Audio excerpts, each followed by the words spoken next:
good and it helps you at the end of the day. So yeah, let's just have that at the back of our mind as we go through this process. Now, the icing of the cake, the more important part of this session.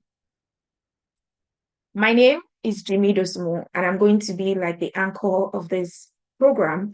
But we have a special guest. Faye, show your face now. Let's see you. Let them see you. Let them see the rock star in our midst. Okay. So Faye Piton is a graduate. Oh, wait.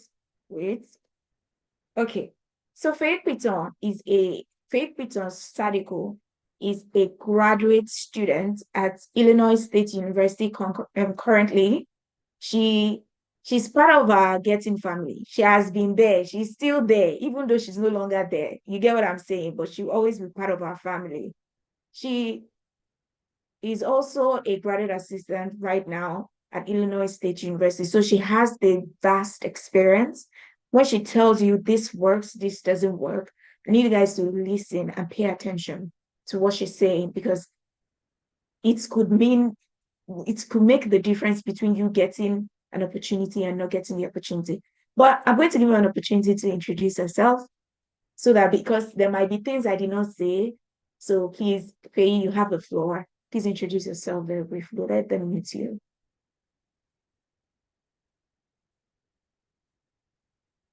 Faye, unmute.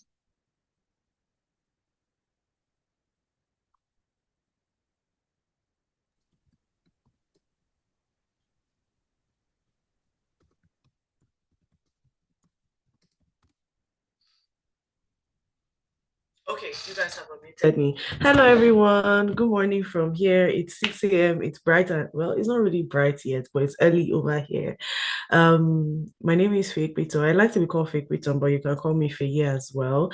I'm a grad assistant. I'm also a graduate student of social work at Illinois State University. But before all of these things, I'm also a getting baby. So I will definitely share more about myself and my journey and how getting helped me to level up and all the things that I have achieved since that time. I'm very, very glad and excited to be here and looking forward to really diving into these things and digging deep into what makes a CV winning so you can find opportunities for yourself. So see you in a few minutes.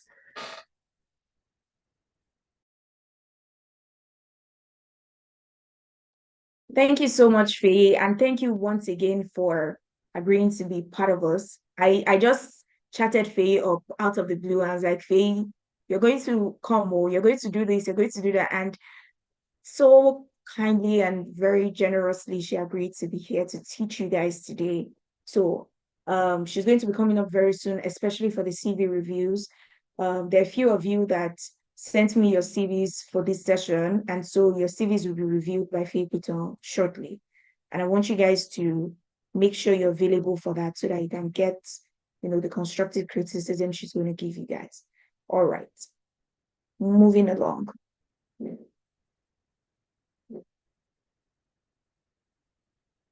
This is the number from 3-0.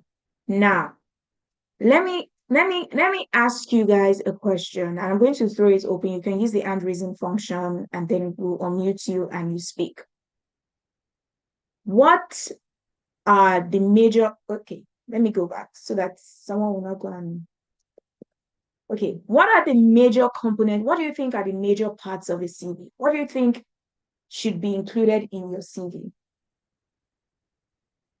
Please use the hand raising function, and we'll unmute you so that we can hear you clearly.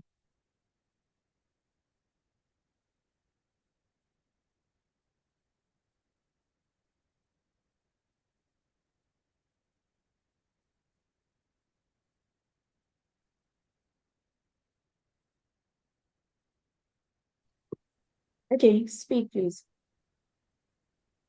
Hello, good afternoon. My name is Helen Mwale from Zambia. I think the most major important part of the CV is your professional summary, your skills, your experience. I think so. Yeah, I think those are the major ones.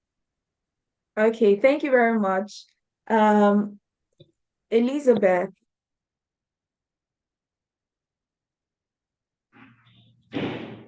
Okay. Okay, my name is Elizabeth.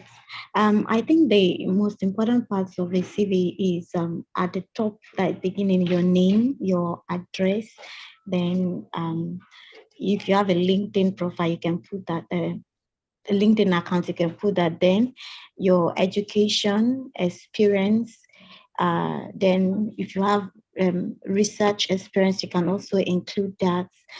And then if you have a summary or a profile that is groundbreaking, so it can also be included. Oh wow, we're having so many hands. Tochukwu will be the last person. Don't worry, there will be more questions to go around. Okay, Tochukwu.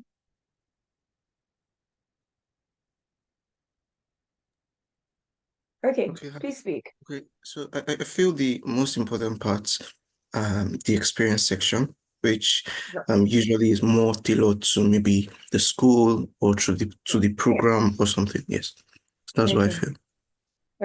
Okay. Well, now what is the most important part of the question? One thing I was hoping someone might say is it's very dependent on the university. So for instance, if you're applying to a master's in research, one of the most important parts of your application will be the academic part and not your work experience. Do you understand what I'm saying? And we're going to go into that very shortly. You're going to see an example of a CV that is going for a master's in research, like is meant for an application for a master's in research. And you're also going to see samples of a CV that is meant for just a regular application that relies on your work experience. So it differs. So let's say you're going for a master's by thesis, obviously, your research and your academic course is like what the admissions committee are really looking out for. How well can you excel in the academic program is what they're really looking out for. And if you notice, some of these schools make a requirement saying that your referees must be academic references. That is, people that can speak to your ability to perform well in a research exercise. So, but if you're going for a regular master's program, even if you're going for like a professional PhD program, you'll notice that it's a lot more balanced. They are not so high on your academic prowess, but they're looking at your work experience and your credibility in the workspace. So those are like different possible factors. Now, very quickly before we start, I'm going to ask the member of my team to please drop the link. I want you guys to feel, because getting, we always have your best interest at heart. So we're going to drop a link in the chat box. You're going to fill it. If you fill it, you're going to get 100 free scholarships that you can apply to this year, a list of 100 scholarships. It's going to be dropped in the chat box right about now. So please, let's drop it. Yeah, the form has already been dropped. So please fill the form and you're going to receive an email over the next few days of the 100 scholarships. It's going to come into your email. So now let's go along. Your academic CV, because the whole point of this is for you to use these CVs to apply to fully funded scholarships or graduate programs abroad. I don't know who is iPhone. You can put down your hand if your hand is raised. You can put down your hand. Okay. The purpose of an academic CV is to provide a comprehensive overview of your academic and professional achievements, qualifications, and experience. That's the whole importance of your CV. You are providing an overview. Please, this is not an essay. You're not going in depth. You're not explaining. You're providing like an overview of what you have done. That is a summary of everything. Okay, I've seen some CVs that are 4-5 pages. Why? What are you writing there? Or maximum, your CV should not be more than 2 pages. I have a background in HR, and I can tell you for certain that when people apply for jobs, when I have like 100 CVs to look through, before the job amounts of today became very, largely used and things like before they had all these special configurations where you can filter and things like that. Then you had to like go through each CV. I can't imagine going through 100 CVs. And I want you guys to always think as the admissions committee. Imagine going through 100 CVs, and each of these CVs, you're seeing 2, 3, 4 pages, some even 5 pages. Let me ask you guys, and let me know in the chat box, would you have the patience to go through everything? Let me know in the chat box. Would you have the patience to go through all those CVs? You have 100 CVs, and you exactly, no, not at all. Not at all. I want you guys to always think as someone even said, I will pick and choose. And that is very true. Remember, these people are human beings. They're human beings. And scientifically, our attention span as human beings is very short. It is truly very short. Okay? It is very short. So I want you guys to always keep that in mind when you're going through your application process. When you are any document, it's not just a CV, your essays, any aspect of your application, your research proposal, your research statement. I had a session with our bootcampers that were going for PhD. I showed them the sample of a research statement, the kind of research statements that get feedback from a potential supervisor, how it should be constructed, how you should arrange it. Don't just bombard people with information they don't need. Because like I said, I've gone through some people's CVs and I can tell you there are a lot of things in those CVs that are not even relevant to the program they want to apply to. You want to apply for a PhD in economics. Why are you telling us about the job you did as a volunteer for blood donation? Why are you telling us about that? Why are you telling us about the job you did with MTN for sales? Why are you telling us about that? Only pick informations that are relevant to that program. Remember the keyword. Your CV should be tailored to the program. So when you're going through your application process, it's not one CV fits all. We're going to get into it very soon. We're going to debunk specific CV requirements of different schools. Now, key tips. Let's look at it. Your CV is always subject to the university's instructions. It is not up to you.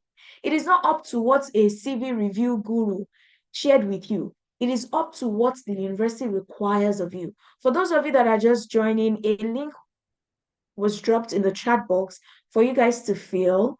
And once you fill that link, once you fill the information of the link, we are going to share with you a resource document that has 100 scholarships. Please, can we drop that link one more time for those that just joined? At least 18 people have joined after I mentioned that initially. So let's drop that link again for them to fill the link so that no one misses out. Now, the second tip is limit your CV to a maximum of 2 pages. I've talked about that. One page, a one-page CV is sometimes required.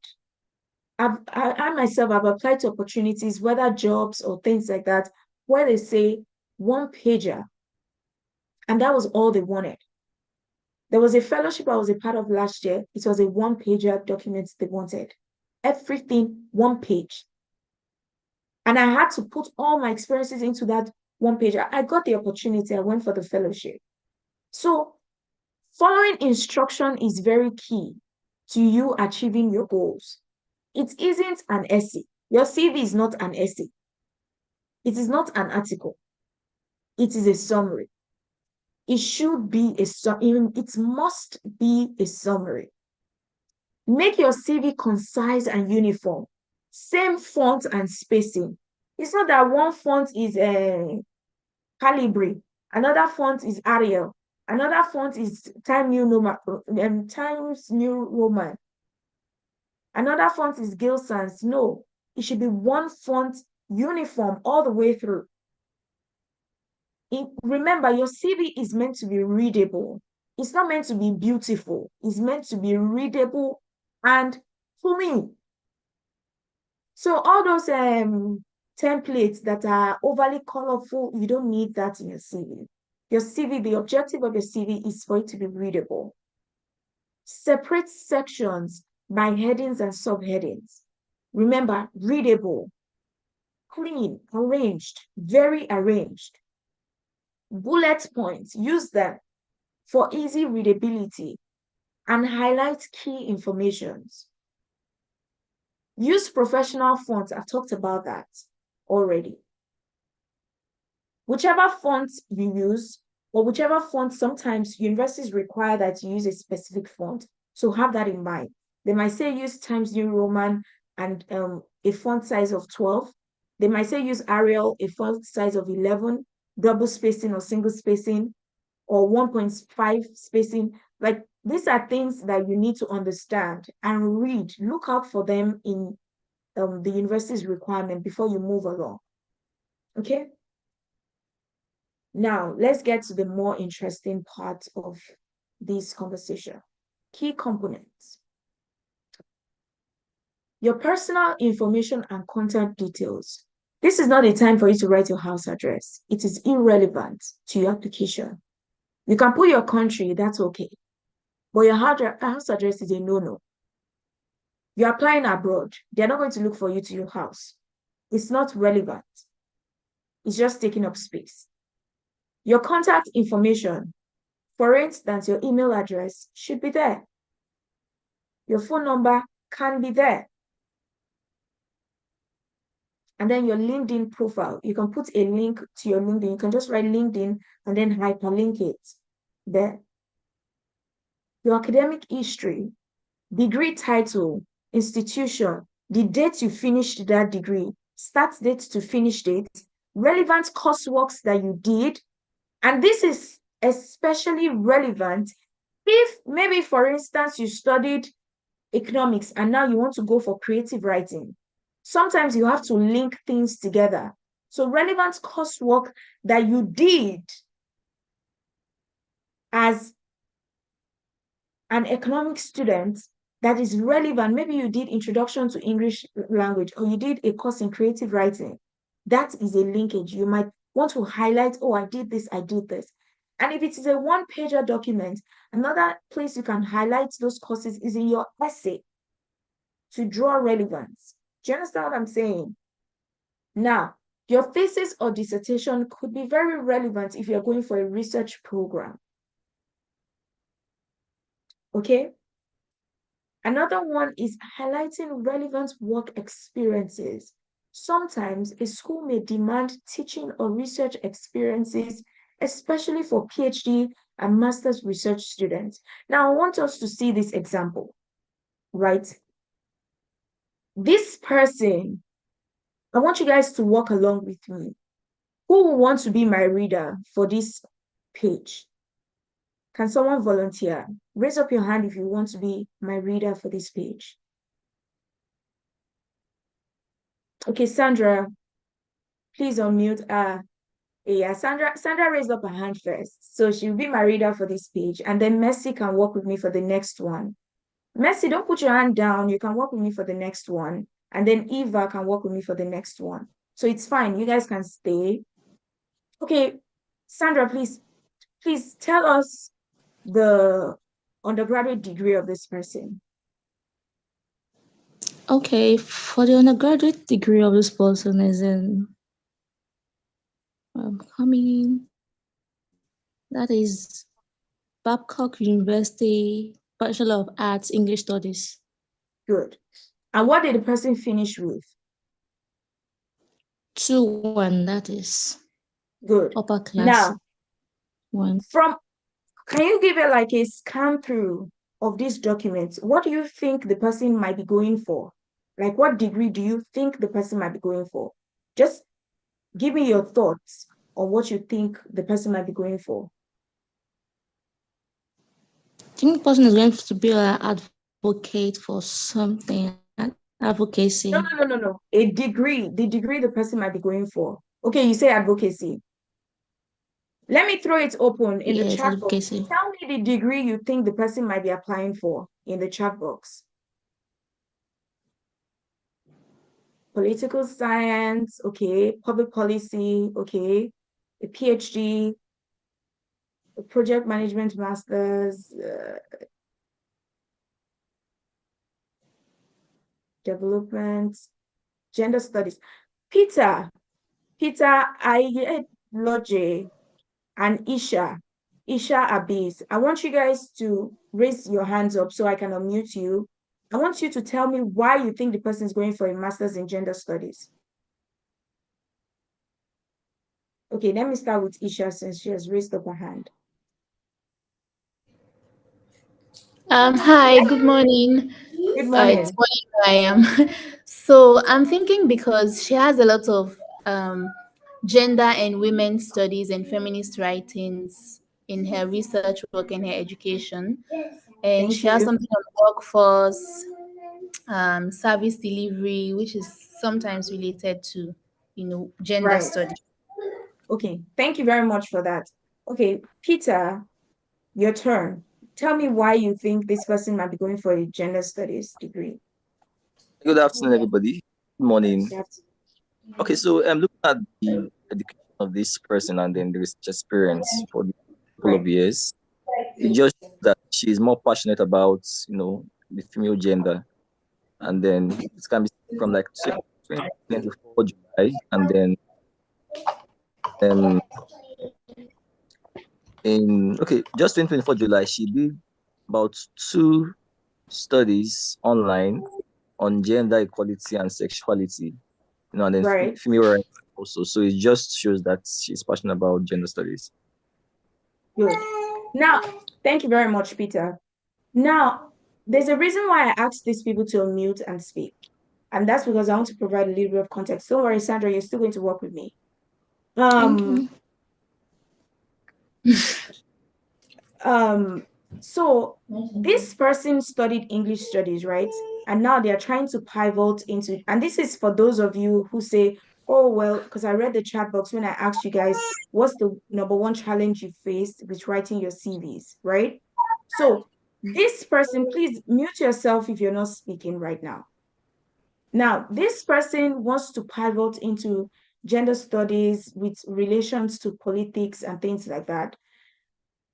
Now, it is important to note that they have a demonstrable background that shows their relevant work in politics, and their relevant work in women's studies or gender studies, their relevant work with researches in general. And they brought this at the forefront of their CV, right? If you know that you want to change to another degree and you don't have the experience quite yet, take online courses, use them as gap fillers. Let them fill the gap. For instance, if you have your education, you studied English or you studied mathematics or you studied computer science and you want to go into gender studies, one thing you can do is move. Take the online courses, add them. You can see that this person did not just do online courses. They started their journey a while back. They did a legislative fellowship with the Honorable Speaker of the Ninth House of Assembly. That's Femi Gbajabiamila, right? And then they did online courses. From that, they have research work experiences that adds to their credibility. It makes, if I'm an admissions committee, I won't even care so much that they've not done a bachelor's in English, a bachelor's in gender studies, but they've not done a bachelor's in women's. I won't care so much about that. I'm flabbergasted by the amount of research work they've done, by the courses they have taken. Those are the things that are exciting me right now as the admissions committee. So this is one way you can package your experiences in such a way that I look at your CV and I'm like, wow, okay, this is fantastic. And given this person, do you agree with me? In the chat box, if you would agree with me that this person can be selected over someone that did a bachelor's in gender studies. Let me know in the chat box. Do you agree with me that this person can be selected over someone that has Agreed. Absolutely.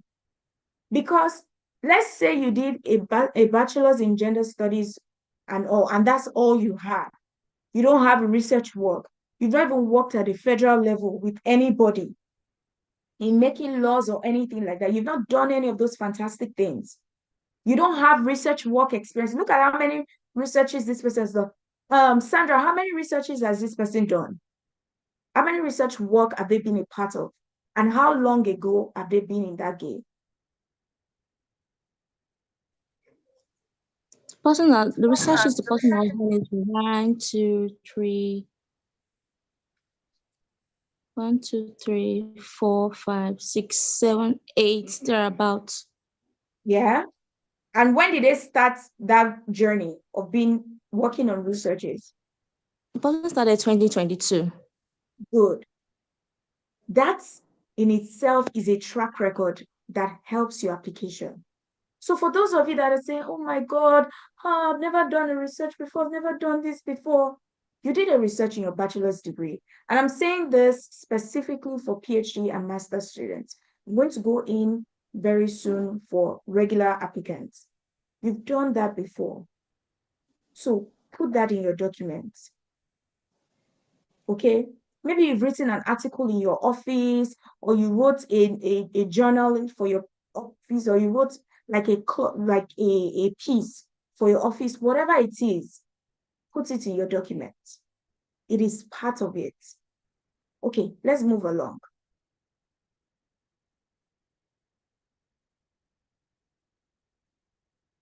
Okay, now, for those of you that are workers, I was reading some CVs and I was seeing, I'm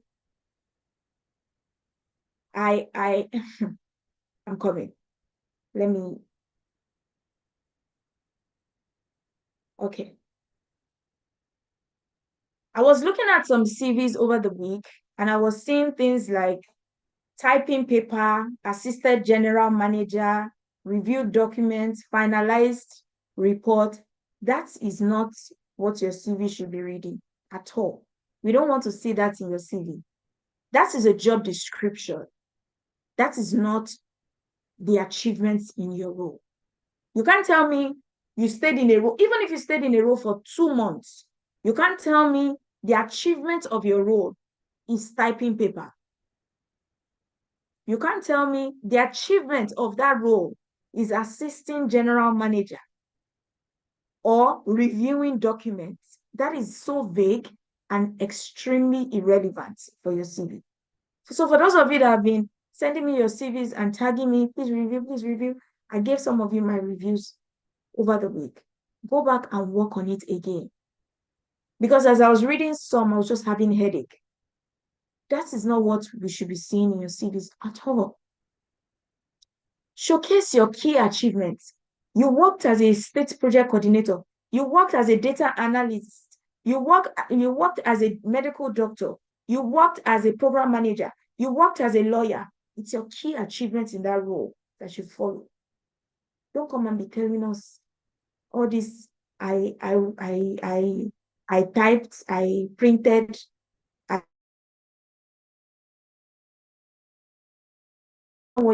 not what your job description is. I mean, that's not what your CV is meant for.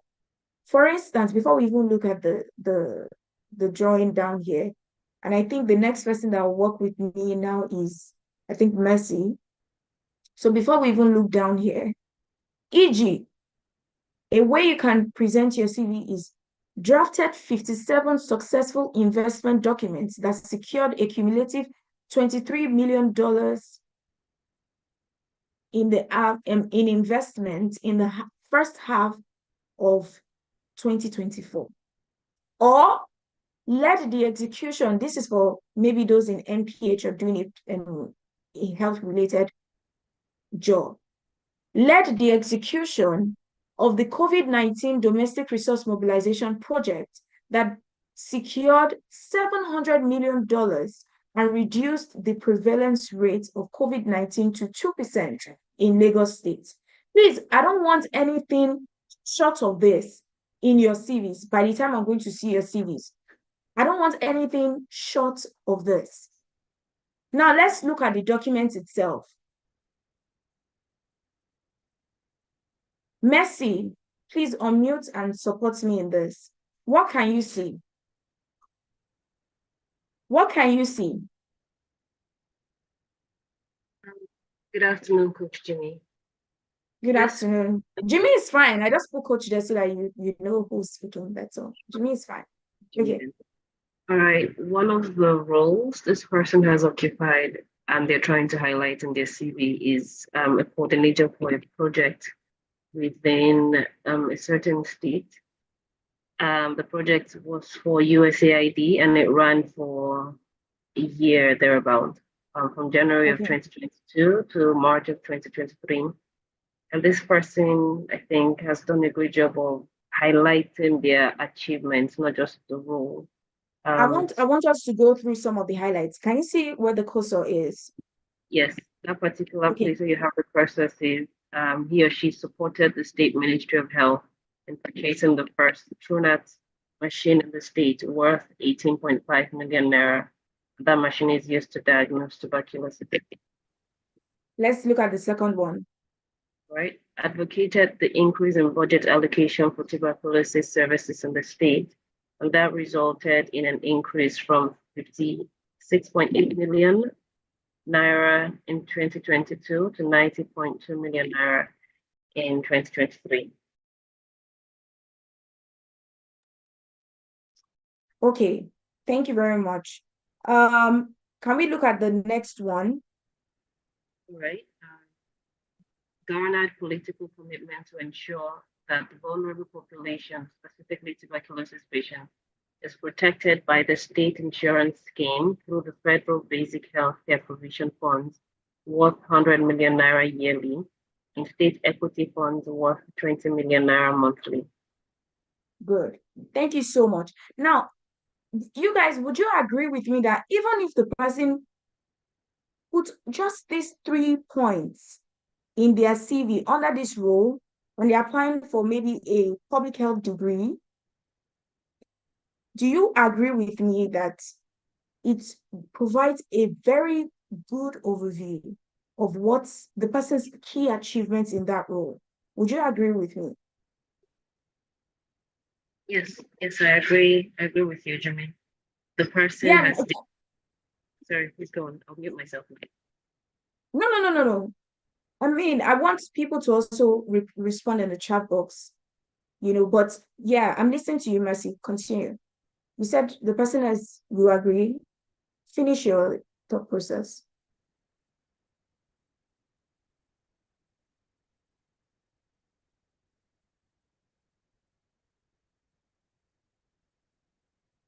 Okay, thanks. Mercy, are you there? Yeah, okay. Sure. But yes, I do agree that if this person were going for that kind of role, they have shown over time that they're able to mobilize resources for, this person seems to be targeting the healthcare field, mobilize resources for patients or people in the community that need support with tuberculosis, specifically in this case. So they've proven their ability to raise funds, speak to key stakeholders within the necessary sectors, and mobilize everything that is necessary to make a change or cause a change for people struggling with tuberculosis. So the person, if this sort of person were to highlight just those 3, like you mentioned, they stand a very, very good chance of getting a foot in the door at the very least.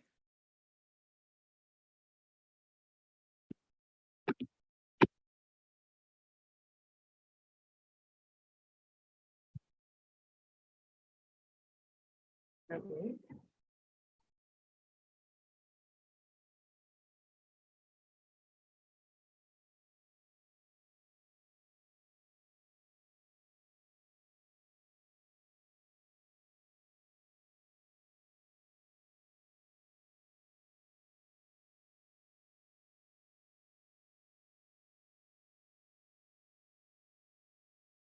Not sure what happened. I think we might have lost the speaker. Just wait for her to join, I guess.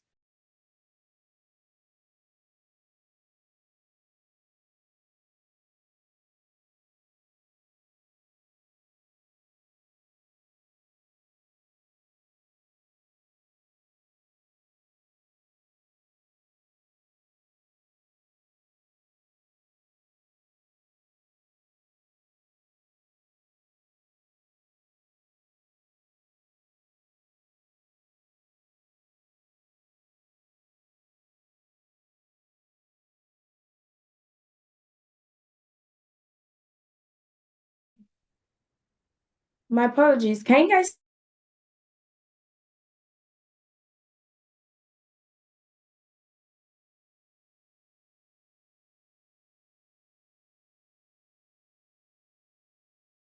hear me better?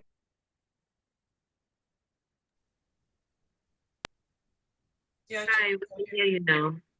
Lost you for a minute Okay, there. Can hear you now. what's my network? Okay, I'm back. Yeah, you were saying something before the network cut me off. Yeah. Again, please, members of my team, please share the link. I think there's been an increase in people here so that they're able to use that link. Like we said, if you register, would send a compiled document of 100 possible scholarships you can apply for against next year. So just keep that in mind and please fill the forms and you receive the opportunity. Okay, I'm with you, Mercy. Yeah, thanks, Jimmy. I had mentioned that if this person were to apply or pursue a role within that field, from what they have highlighted here, they've shown track records or evidences that they are able to mobilize resources. They're able to raise resources and utilize them to cause a change within the field they have chosen. This person seems to be highlighting their work within the space of tuberculosis, patients or people that struggle with tuberculosis. And they have demonstrated how in a year, 2 years, they've caused a lot of funds and personnel to be mobilized towards people that are struggling with that. So I do think that if this person were to apply for a role in that field, they would stand a really good chance of getting it. Fantastic. And even if they're not applying for like a job role, if you're applying for a university degree, like a master's in public health, or maybe a master's in epidemiology or any of those things, toxicology, because tuberculosis is in a communicable disease, right? So toxicology and the likes, you stand a very, very good chance of getting in if you can really pinpoint your achievements. And that's number one task I have for you guys today. I hope you guys, I told you at the beginning, have your pen and paper. Number one thing I want you to do over the weekend is get a pen and paper. When I have my meetings with you guys, I always have a book and a pen with me. Get a pen and paper, sit down and start thinking of your key achievements over the years. You don't need 20, you don't need 100. Target 3 per each row, 3 per row. Get a pen and paper and write it down. Okay, as a business analyst, okay, in 20 days, I've helped the organization evade a fraud scandal of maybe 500, even if it's 500,000 naira, it is something. Okay, as the COO of this organization, I reduced the running cost of the organization from 1 point something million or 1 point something billion naira or 20 million naira per annum to 500 something per annum, right? This resulted in a even higher level of efficiency. This, da, da, da, da, da. See, when you're writing your key achievements, it's important that you have the STAR method at the back of your mind. But the only difference is you're going to only write your task and the result of your task. That's the only difference. The task and the result of your task. That's why it's important for you to save your room, the room of your CV, for key achievements. Even this CV, if I'm to critique it, it doesn't need all these bullet points. Just a few bullet points if you're applying for a university. If you're applying for a master's degree, that's different. I mean, if you're applying for a job, that's different. But if you're applying for a university program, just few. 2 or 3 is all they need in this CV. Do you understand? Are we communicating? Let me know in the chat box if you understand everything we've talked about to this point. Thank you very much, Paul. Network is terrible. I agree. But let me know if you very good. Very, very good. Thank you very much, guys. You're giving me the needed ginger to go along. Thank you. Okay. So now very quickly before we move on to the next part, I want to tell you guys a little bit about our bootcamp. Now, this on the right, I know earlier in the year, we ran a program called the PESA Scholars Program. And for the PESA Scholars Program, we had some students that were, oh, please, okay.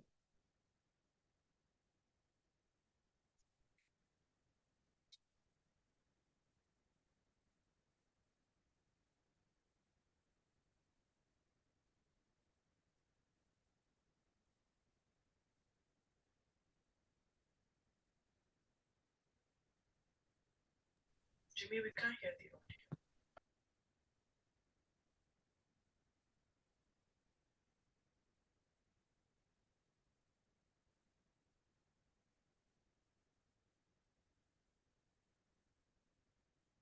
Yeah, so that's one of our boot campers sharing testimony of how, someone had taken the course of the boot camp and was really, really thrilled and wanted to be a part of it. And she had to give the person the information of the boot camp. Now, that is one amazing testimony, but I want us to focus on the one to, well, it depends on how you're sitting, but for me, it's to my left, right? This person she has been a part of the boot camp for just a month, and she has gotten tremendous opportunities. So here's an example of her applying, just putting herself out there, because she's one of those people. Remember what I said at the beginning. If you studied a different course from the course you now want to go for, the truth is you have to play your part to achieve the goal. Let's say, so for this person, she did a degree in medical laboratory, but now she wants to go for a master's in creative writing, right? And one of the amazing, in fact, she's one of the boot campers that thrills me and blows my mind. One of the amazing things she did was she applied for the master's review program, or she wanted to join their community. And I want someone to unmute and please read the email she received from them. Anybody who wants to unmute, you can just use the hand raising function and I'll unmute you. Okay, Ikmat. Okay, good afternoon, Jimmy. Can I start now? Yes, you can. Okay, thank you so much for your interest in being a reader for the master's review. We reviewed a high volume of applications and are so flattered that so many writers in our community want to be part of our publication. We are pleased to let you know your application has made it into the second round. Congratulations. I have attached our readership test to this email. For each story in the test, please vote either yes, maybe, or no, and include a few sentences for each vote, explaining your reasoning. Additionally, we would like you to read the following short blog post and answer in no more than a few sentences the question: why should I care about diversity in my reading? Thank you very much. See, you're welcome. This is the feedback she got back, and it's from the little strategies of the main things she learns from the bootcamp itself, and also the things that she keeps learning up till now. And do you think this is a top literary journal in the world? Like, it's not just anything, it's a top literary journal community kind of thing in the world. And I studied English, so I know a little bit more about literature, writers, things like that. And it's a very niche, very, very close-knit community. And that was, in fact, when I spoke to her about her interest, that was one of the things I told her. It's very competitive. So if you want to apply for this kind of opportunity, you have to really bring it.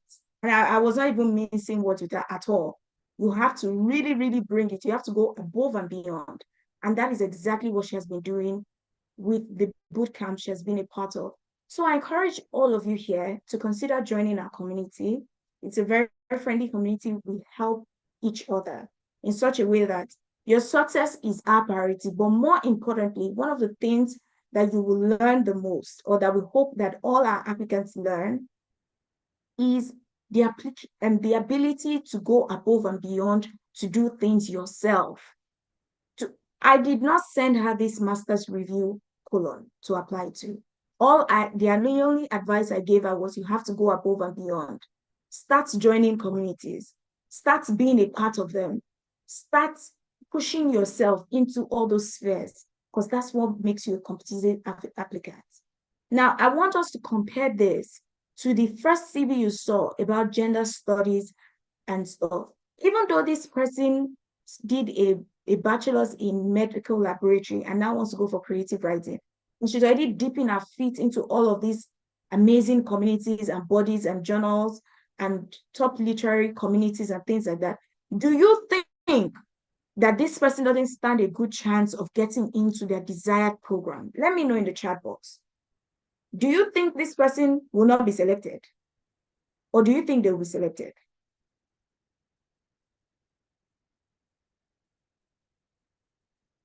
Can you see in the chat box, she just said that she got a congratulations email on Thursday, and now she's a volunteer worker for the master's review. Fantastic. These are the kind of reviews we get from our bootcampers.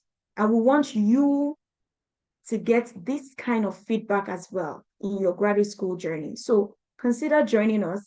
And yeah, Estelle says she would be selected. Let me know what you think. Do you think these applicants will not be selected for their desired program? Or do you think they don't stand a very good chance of being selected, even though what they want to study is different from what they studied? It's about what you do in between. Let me just give you that secret right now. It's about what you do in between. She stands a very good chance. Stand a very good chance. Very good. Please, can someone in the member of the team attend to Sheun's questions so that it can be addressed? Thank you. So this person stands a very good chance. And I want you guys to stand a very good chance of achieving your goals. Okay? Moving along. Now, let's look at this one. This one is a little bit on the elaborate side. We're going to start by talking about your academic CVs. Remember at the beginning, I alluded to the fact that different universities have different requirements when it comes to your academic CVs. So who was the person I said will read next? Use the hand raising function. I think Eva, I'm not sure. Is it Eva? There was someone I said would read next. Okay. I can see Eva already. Okay, please can you start by reading the requirements under the University of Toronto academic CV instructions. All right, thank you very much, Jimmy. Thank you for this opportunity. A brief academic curriculum vitae, CV, 1 page maximum, with details of education, awards, teaching and research experience, and other information of academic interest. This is different from a quantitative CV. Thank you very much. So, can you see the example of an example that fits these requirements they put up there? This whole thing is just 1 page. It's not more than that. It's 1 page. It shows your education. It shows your research work. I won't go through that. We already looked at that already. Now it shows your teaching experience. It shows your key achievements in that role. Remember, I want us to look at these key achievements. Eva, don't go. Have you gone? Don't go. Please, can you quickly read these key achievements? Okay. As advocacy officer, I led a team addressing inadequate legal representation for female inmates at Kirikiri Prison, Lagos State. We interviewed over 200 inmates and secured pro bono partnerships with 7 law firms, resulting in the acquittal of over 60 unjustly incarcerated women in 2019. Okay. No, continue. I want us to go through everything. I served as the presiding officer for the 2019. I served as a presiding officer for the 2019 Nigerian presidential and gubernatorial elections. I joined a coalition in 2022 to combat the underrepresentation in female politics. We presented an affirmative action bill to ensure 35% of legislative seats for women, though it was ultimately rejected. The coalition is lobbying to represent the affirmative action bill by 2025, aiming to update it to propose 50% legislative seats for women following the national gender policy of Nigeria. In 2023, I became a legislative fellow to the former Right Honorable Speaker and Chief of Staff to the President. Good. Now, remember what we discussed at the beginning. This person's objective is perhaps to go for a master's in gender studies, right? And their background is in English studies, but they've had a lot of transferable experiences over time. Now, highlighting these key achievements, what is the major focus of all these key achievements? Let me know. You can raise up your hand and I'll unmute you to speak if you want, or you can just type in the chat box. What is the major similarity, or what is the major overview of this key achievement? Because this is very important, especially for those of you who said you don't know. Messi, do you want to speak? Because your hand is up.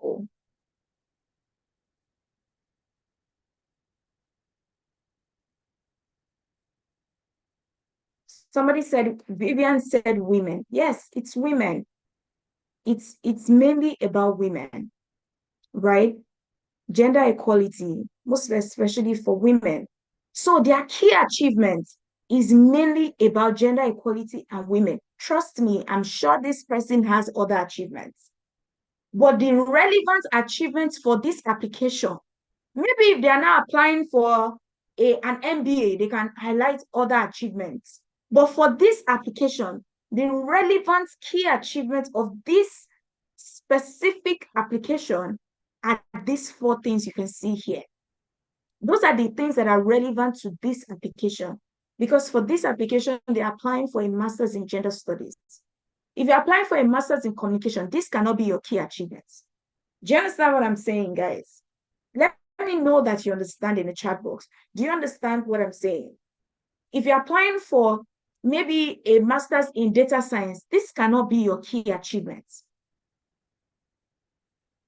So I want us to understand how to remold and unmold and reform our CVs that it fits the university's requirements, it fits the program we're applying for. It is never one CV fits all. One CV cannot fit all. All right. And then you can also see that the person went ahead and highlighted their academic and research interests in bullet points. Okay, let's move along. Now, I wanted us to look at something called a quantitative resume, because sometimes universities require a quantitative resume. They require you to prepare a quantitative resume. So I just want us to quickly look at what it looks like in the quantitative resume, what your quantitative resume potentially looks like. Please, can we see this link I just opened? Let me know in the chat box. Yet.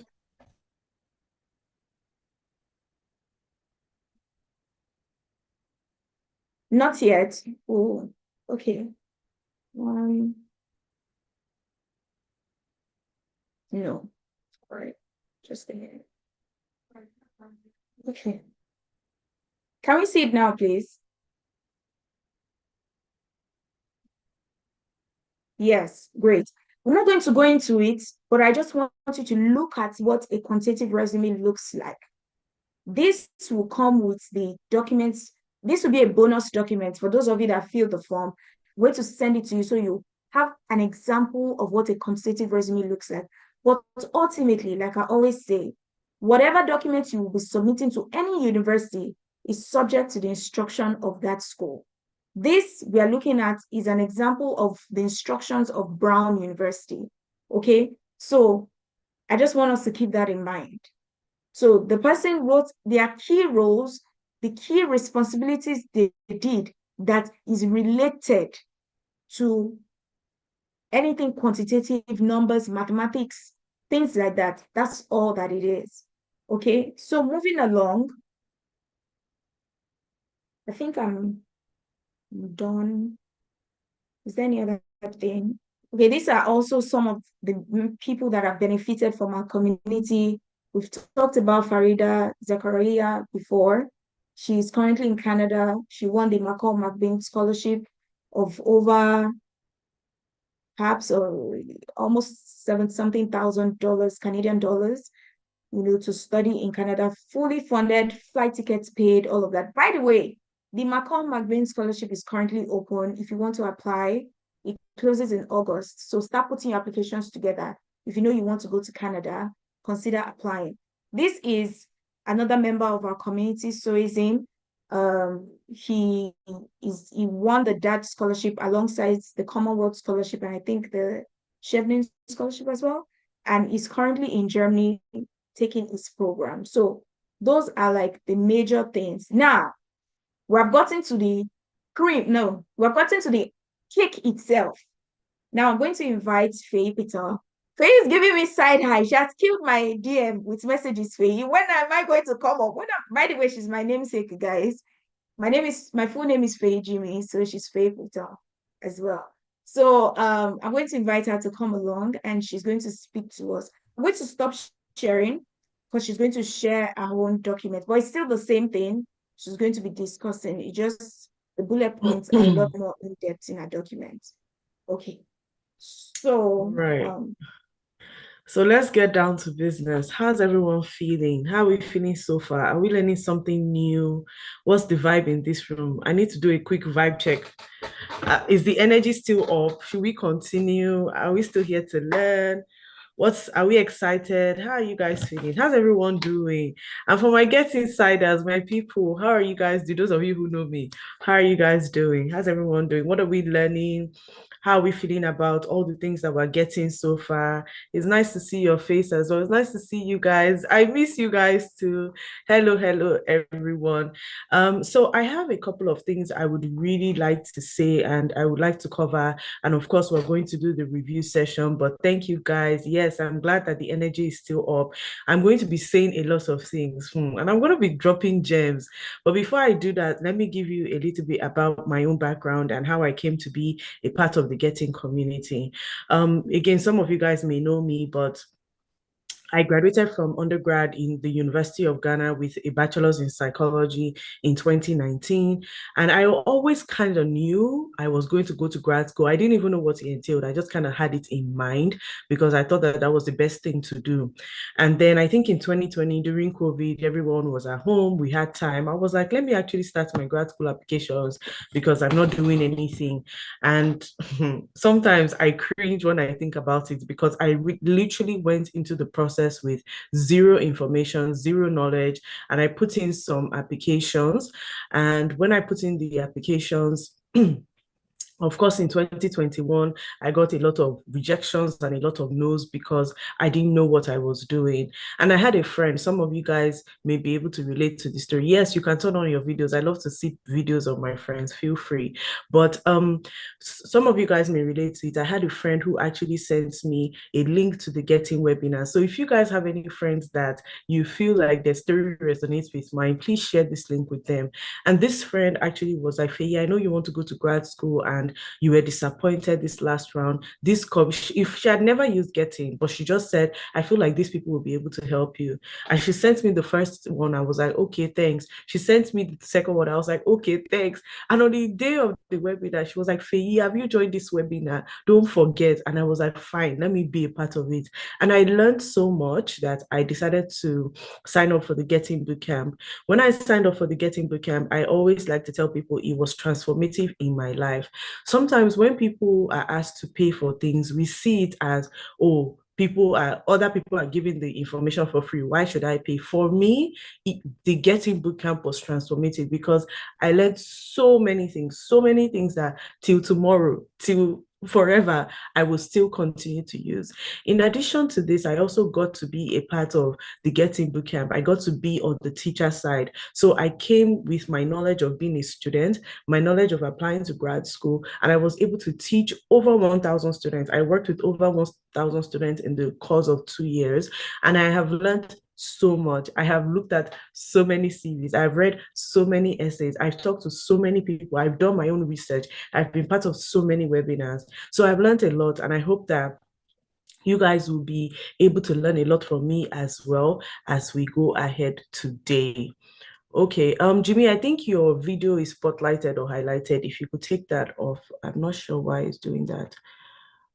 Okay, so I'm going to be sharing a couple of things, and there are lots of things I have to share, but I think we should do the review first, and I'll go into what I like to share. As I was mentioning to you guys, I have also come from a place of not knowing how to write CVs to actually having people review my CVs and say, well, there's really nothing I can edit. And I think that I want you to remember that all of us can get to that level of expertise as well.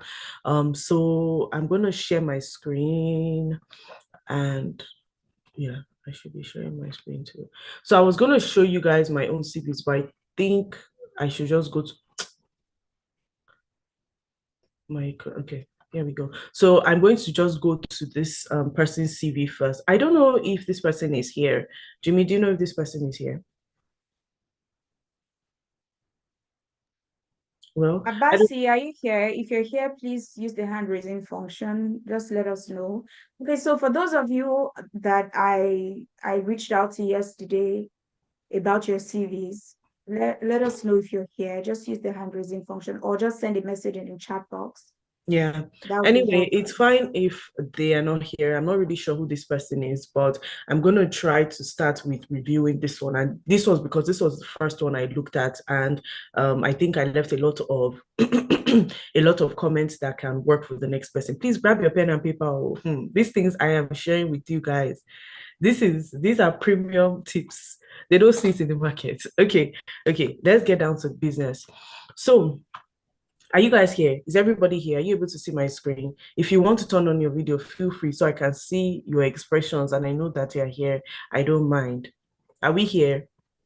Okay, we're here. Good. Okay. So my first impression of this, so I wrote it, my first impression was that this CV is too long. So that's the first thing I always do. Anytime I get a CV to look at, I always check the length. Once I check the length, I also just look at the template because I'm a visual person and I like to see things that are beautiful. So that was the first thing I did.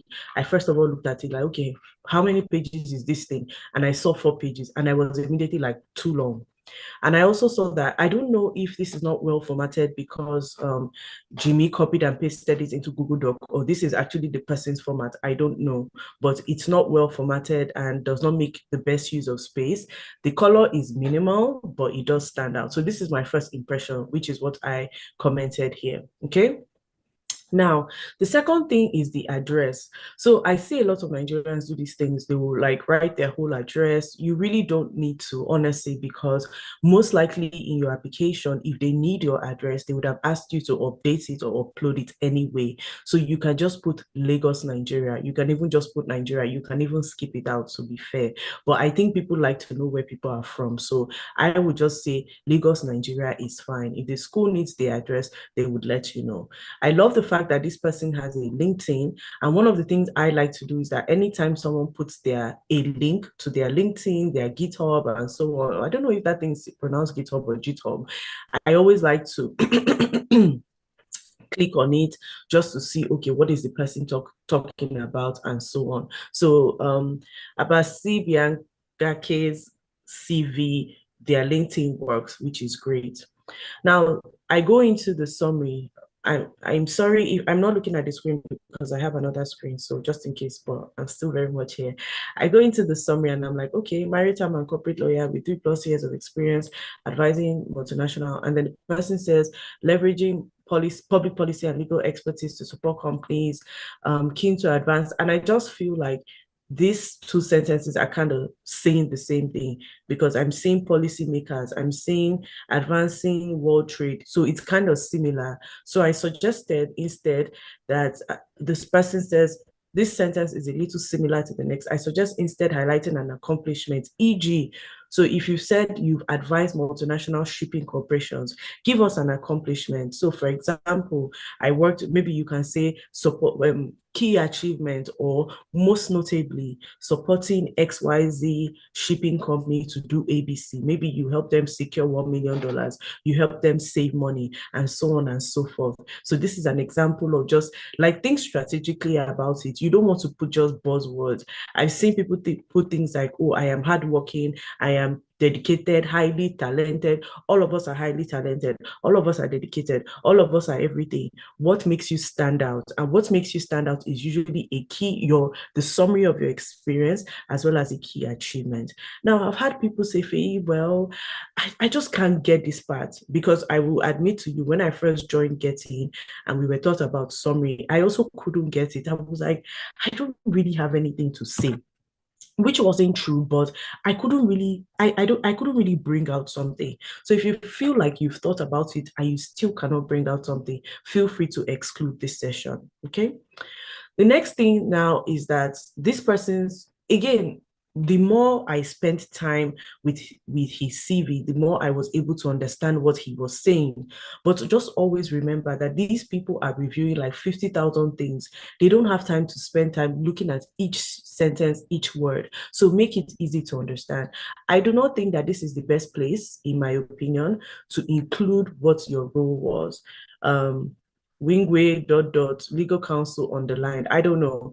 It works, but I just feel like normally people will put it here or put it here. So it's just easy to understand and it flows. So that would be my suggestion, that it was hard to tell at first. Remember, I'm looking at it with like the 6 seconds rule, just quickly.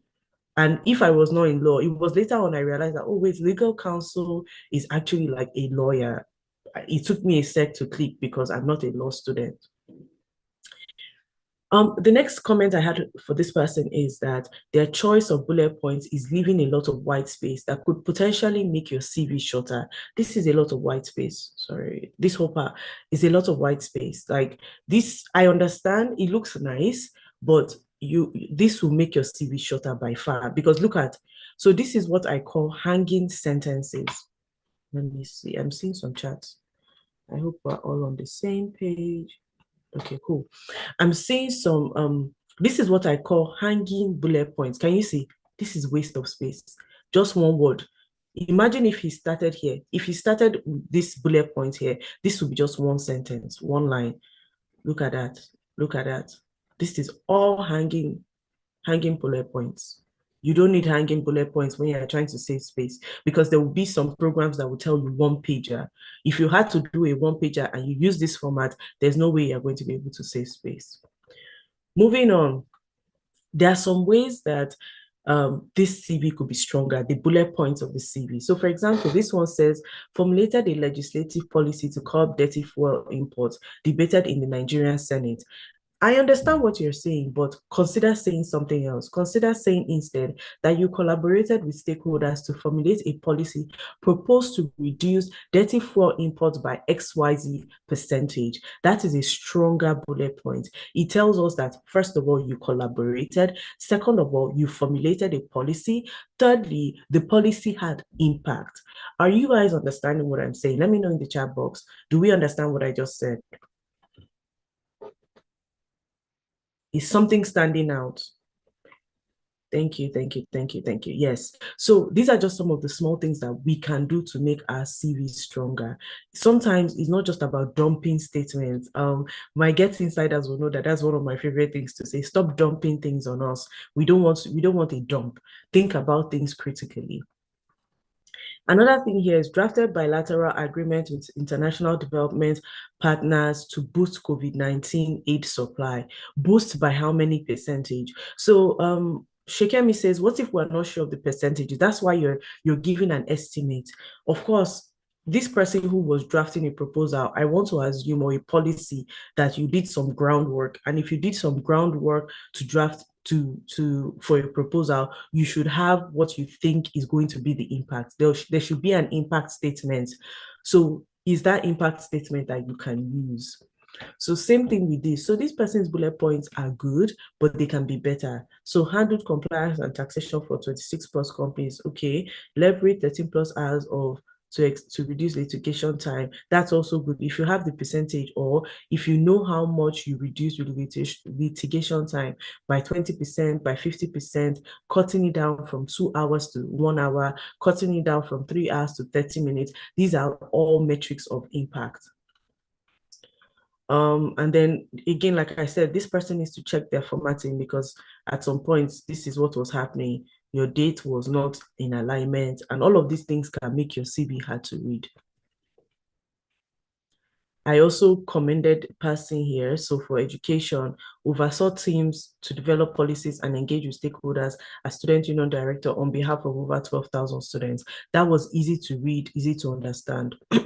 So Precious, when you have values in currency, use currency. When you have presentation, when you have percentages, use percentages. All is fine. Excuse me. Then about courses and certifications, I think I have based on my own experience reviewing multiple CVs, as well as my little experience in recruitment, I think that I see people do this a lot. They just kind of dump certifications, like, oh, I've taken 20 certifications. And sometimes, especially when most of it is like MOOCs, it's like, well, it's impressive, but at the same time, you really don't need to dump all of it for us. And I say this about this person because they already have experience. Look, 1, 2, 3, 4.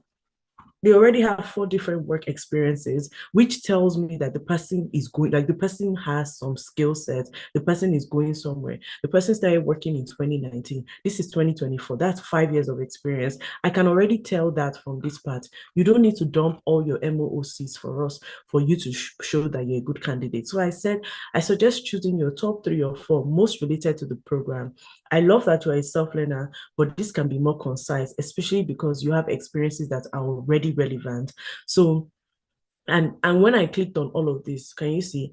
This is from Future Learn. This is from Future Learn. So it's like, it's mostly MOOCs. So honestly, you can keep it concise instead of, giving all of these extra details. It will help you save space. And this link also, make sure you always cross-check your links. This person's link did not show anything. For skills section, I've heard a lot of people say different things. I think, in my opinion, the only thing that could be better here is either use a different formatting, like a table or a bullet point, just to make it easier, because this is not easy to read at all. Like, this part is not easy to read. For awards too, I said just maybe consider boldening like this first ones, so we know that you were the winner, you were the finalist nominee, or things like that. Look, CVs are really about making it easy for the person to scan, because I'm not going to read every single word here, but I want to be able to scan it. Okay, winner, finalist nominee. That's right. So keep it simple. MOOCs are like the short courses with Coursera, Udemy, and things like that. Those, self-learning online courses. I've forgotten what the full meaning is right now. Then volunteer activities, I said good section. It was easy to, I like how they presented their volunteering. Nigerian Economic Summit Group, volunteer, Nigerians, blah, blah, blah, blah, blah, 1 bullet point. I liked that. University of Uyo Law Clinic, the person went, like this section, I do like it. And I think it's fine for them to use this in this section, but for work experience, it can be better. Thank you, Onofio, for sharing that. Massive online. Yes, I forgot for a sec. Okay, and then my overall thought. So at the end of looking at this CV, remember that this is me spending time looking at each sentence. But for someone else who might be skimming, there are some things that I thought that the person should remember. The first one is that I could sense investment and accomplishments in the field, which is great. It is a clean template, which is easy to read, but it can be improved. The sections are clear and easy to identify.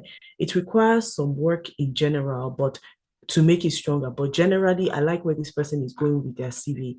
I think that this CV can be 2 pages top, and it will be concise, and whoever reads it will be able to understand it. So I hope that we can get some adjustments to that. All right. Moving on. Any questions before I continue? I've been seeing some questions in the chat. Thank you to the Getting team for helping me respond. Any questions? What is the role of AI in crafting compelling CVs that can help secure admissions or scholarships? That's a very good question. Hold on to that question. I'll answer it to the end. Do we need to show the link? No. Okay, cool. Any questions? Is it compulsory to have the skill section? No, it's not compulsory. But it's not compulsory, but again, like I said, these things require some finance to it. You need to include your skills. You need to include them in some ways. So if you're not having a skill session, your bullet points should be reading those skills. All right, moving on to this person's own CV. This is for Kosiso. The first thing I thought is, this font is too light. Like, what color of font is this? Light black, brown? This template, I don't know. Like I said, I'm a visual person, so the first thing I was like, I don't like this template. And there are lots of bolding subtitles and titles. And the person has 3 pages, and I said, let's see why. Anytime a person has more than 2 pages, the first thing that comes to my mind is, let me see why this person has 3 pages. Because if you have 5 years of experience, you can push it to 2 pages. Now, if you're talking about 10, 15 years of experience, and you're going for a PhD perhaps, I can understand your need to push it into 3 pages. But honestly, remember that these people are looking at multiple CVs, multiple SOPs. You're not the only person. You want to be mindful of stuff like that. So that was the first thing I thought. The next thing is, again, there are so many things that are bolded that it's like, first of all, the template, the font is too light, and then there's so many bolding things that my eyes are trying to adjust. So this person has bolding both their degree and the university name, which I don't think is the best option because it doesn't allow us to differentiate it. And then for this, I said just indicate the year to make it easier and to give more space. Then for supervisor, honestly, there's no need to keep adding all your supervisors' names and things unless like the person is so nationally or globally known that adding it will add some pizzazz to your, CV. If not, there's really no need, because does Professor Bill in America know who Dr. Moses is? Probably not. So there's no need for that. Graduated second best out of 133 students. So instead of saying second best, top 1% of class, do the percentage. Graduated top 1% of a class of 133. That is stronger. Do you guys agree that that is stronger?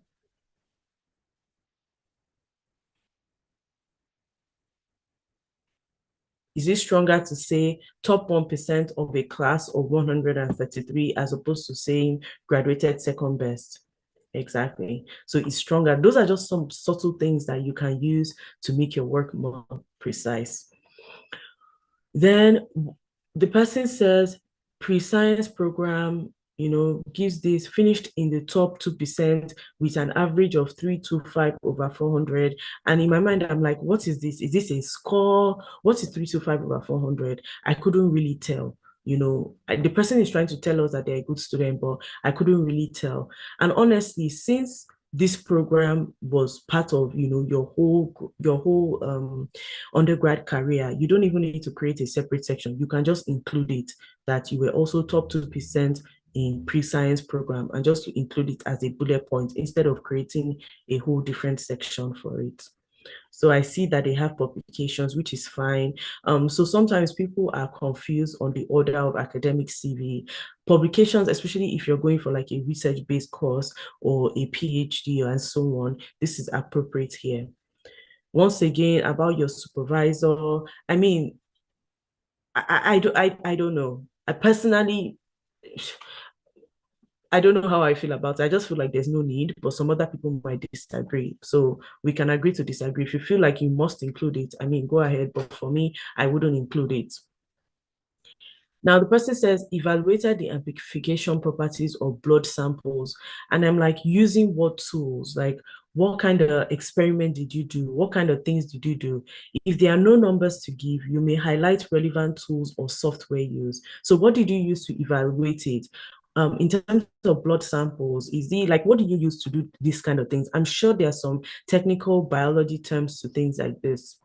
Completed dissertation writing on a project called carried on malaria diagnosis. Again, just it's kind of confusing. What is this project, right? Carried on like this is I don't know what this is. Did you publish something like what exactly? Well, I have a lot of questions. And remember, yes, someone who is in the field might have a bit more understanding, but your admissions committee might not always consist of only people who are in your field. So you want to write it in a way that it's clear enough. And even when it's not clear, the person can make deductions. I hope we're following these tips. My cursor keeps disappearing. Then the next thing is data gathering and collating on knowledge and attitude of pharmacists about how many people. And when you say data gathering, what kind of data gathering?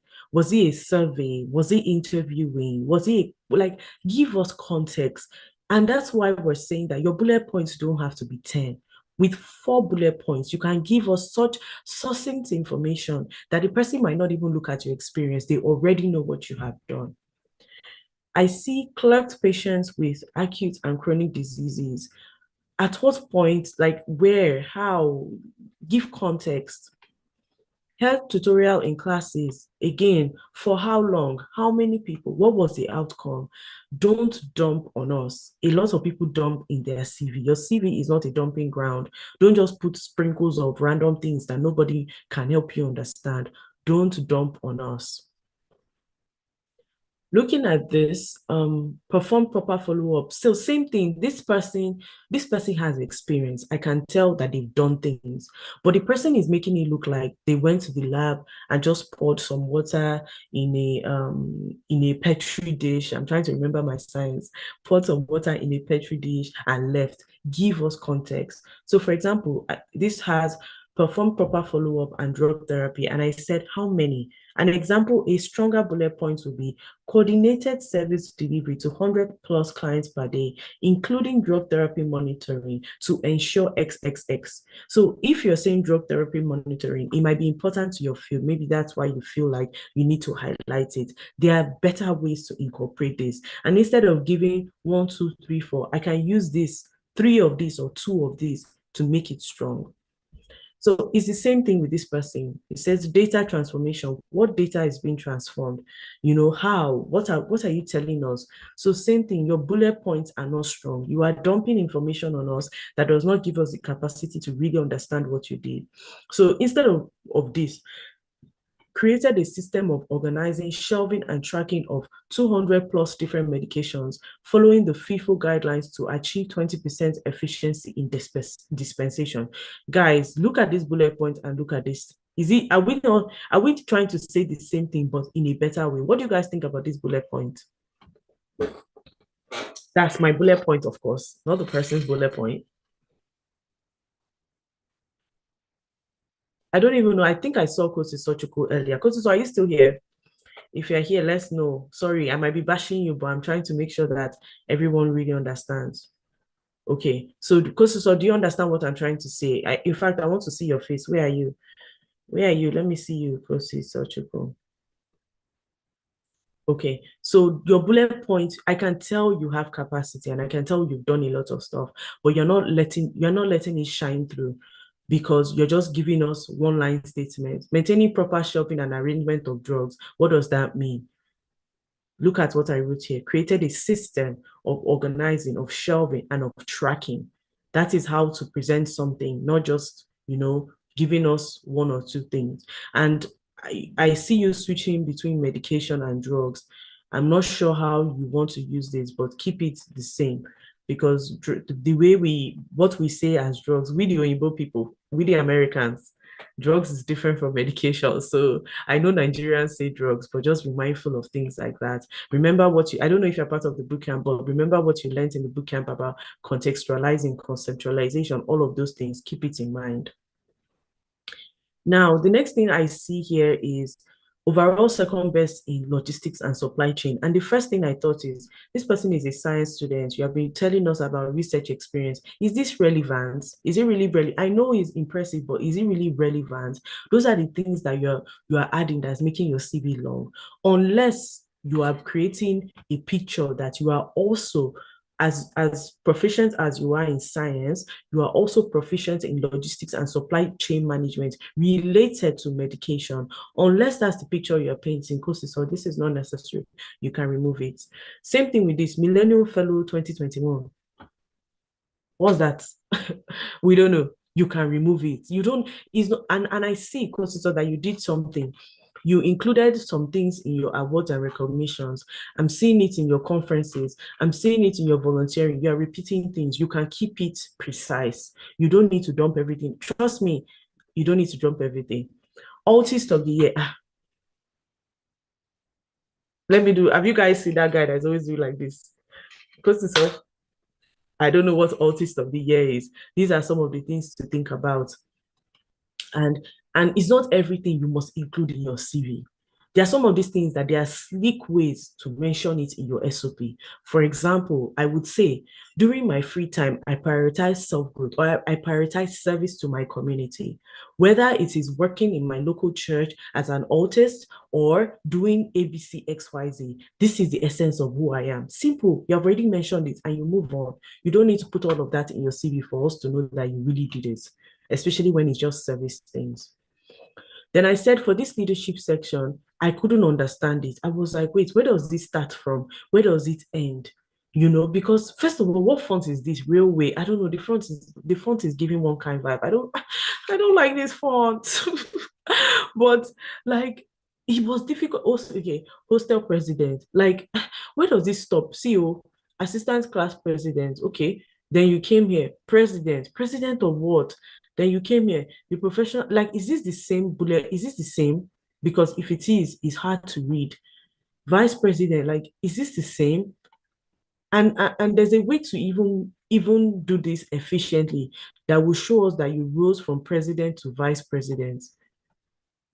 Yeah, I don't like this section at all. Just highlight 2 to 3, especially because you already have a volunteering section as well. So you have a lot of sections. You need to keep this. So same as above, please make this concise and use a better template so that it's easy for your reader to look at it. Then for skills, I think that I like where you're going with your skills, especially if you're trying to highlight your science skills, but it's hard to read. And this font is not helping. Molecular research, is that like I'm not really sure what you're trying to say. I'm not a science student. I used to be, but I ran away. Then is that technical? Yeah, this section is not giving. And then please take this out of your CV. I don't want to be seeing this again. I know Nigerians are always putting it. Before your references will be available if they request it. Before remove it. We don't need to see available on request, especially because for grad school applications, they would ask you to upload your recommenders' names anyway. All right. Kosi, are you with me? Are we still friends? I hope you don't feel like I bashed all your hard work. Kosi, how are you feeling? How are you feeling about this review? You can unmute yourself if you're still here. I'm fine. Kosi, that's not the response. So how are you feeling about this review? You can unmute yourself if you can talk, or better still, give us more context so we know. Do you think that this was helpful, the breakdown of each of the sections? Jimmy, I know that you have this, so maybe you can share this Google Doc with Kosi so that they know they can see all the comments later on. All right, Kosiso is not answering me. Let me face front. All right. Moving on to the third one I received, which was Tomise's own. So some of the things I said for the other to apply here. So, do what you got to do with that. Now, my first thought is, okay, this template, I like it, it's clean, but I was like, what is this green headline? Then I went down, I was like, why this green headline? What is it? What is this? Why is it hanging like this? I don't know. I don't know why this is hanging. And in terms of number self, if you upload this for a US number, they can't even call this number because you have not even added the country code. And then you've also already added your number here. So I don't know what this is for, but that was my first thought. The second thing is, this is a waste of space. So a whole waste of space. You don't need to put contact address. If you put your address, they will know that that's your address. If you put just this number, they will know that that's your number. If you put just, they will know. You don't need to put email, LinkedIn, This is a waste of space. And like I said before, or your state in Nigeria is fine. Nobody's sending anything to your house. I promise you. And if they're sending, they will have your application to know that. Phone number, again, this is and please consider shortening your LinkedIn URL. There's a way to do it, to shorten your LinkedIn URL or to just hyperlink it. That's what I prefer to do, just hyperlink your LinkedIn. I will show you guys my own CV. But yeah, this is this space like this. You know how many bullet points can enter this space? Waste of space. For the education, what did I even write? Received commendation. So when I saw received commendation, I was thinking to myself that, what does it mean? Now, I'm not trying to act oblivious, but sometimes I really think about things in terms of also me living in America. So when I see some words or I see some sentences, I always question it. Okay, what does that mean? What does received commendation mean? Like a handshake, like a verbal commendation. So instead, maybe I would say something like recognized university-wide, or awarded, or I don't know, I think there's a stronger way to say it. I know that can make this better. Because if received commendation is that your professor told you that, this is a good job, you don't really need to include that as, an education, because I want to assume that you getting an A means that it was a good job. You get what I'm saying? Appointed as student leader at the university's chapel for Tuko, leading worship. Now, there's a way to infuse, because before I came to grad school, I used to feel like, don't include anything about your religion or things like that, because, and sometimes that's what people tell us, like, if you put it, they will discriminate against you. But I don't think that that's true based on my experience. I've lived in the US for 2 years, but I think that there's a way to make it relevant. I think that that's the best way I would describe it. There's a way to make it relevant. You don't really need to tell us you were leading worship, organizing tutorials, especially because this is a grad school application. And so on. So maybe what I would instead do is highlight the tasks most relevant, like organizing lecture tutorials, class tutorials, that is relevant, okay? Pioneering overnight reading sessions, that is relevant. Welfare, and instead of saying providing welfare support packages, you can say that you were curating or you were promoting, like make it stronger. And you can make this just 2 lines instead of 3 lines, okay? So these are just something, you don't need to say you were not doing church or you're not a Christian or anything like that, because these things give, they give personality to your application. They can use these things to know that outside of being a researcher, you will also do things that are important to you. And in America, things like that are valued. You don't need, yes, nobody wants you to tell them about your religion, but that doesn't mean that people are going to automatically discriminate against you because of that. But like I said, what is relevant is what is relevant. You don't need to include leading worship. Okay.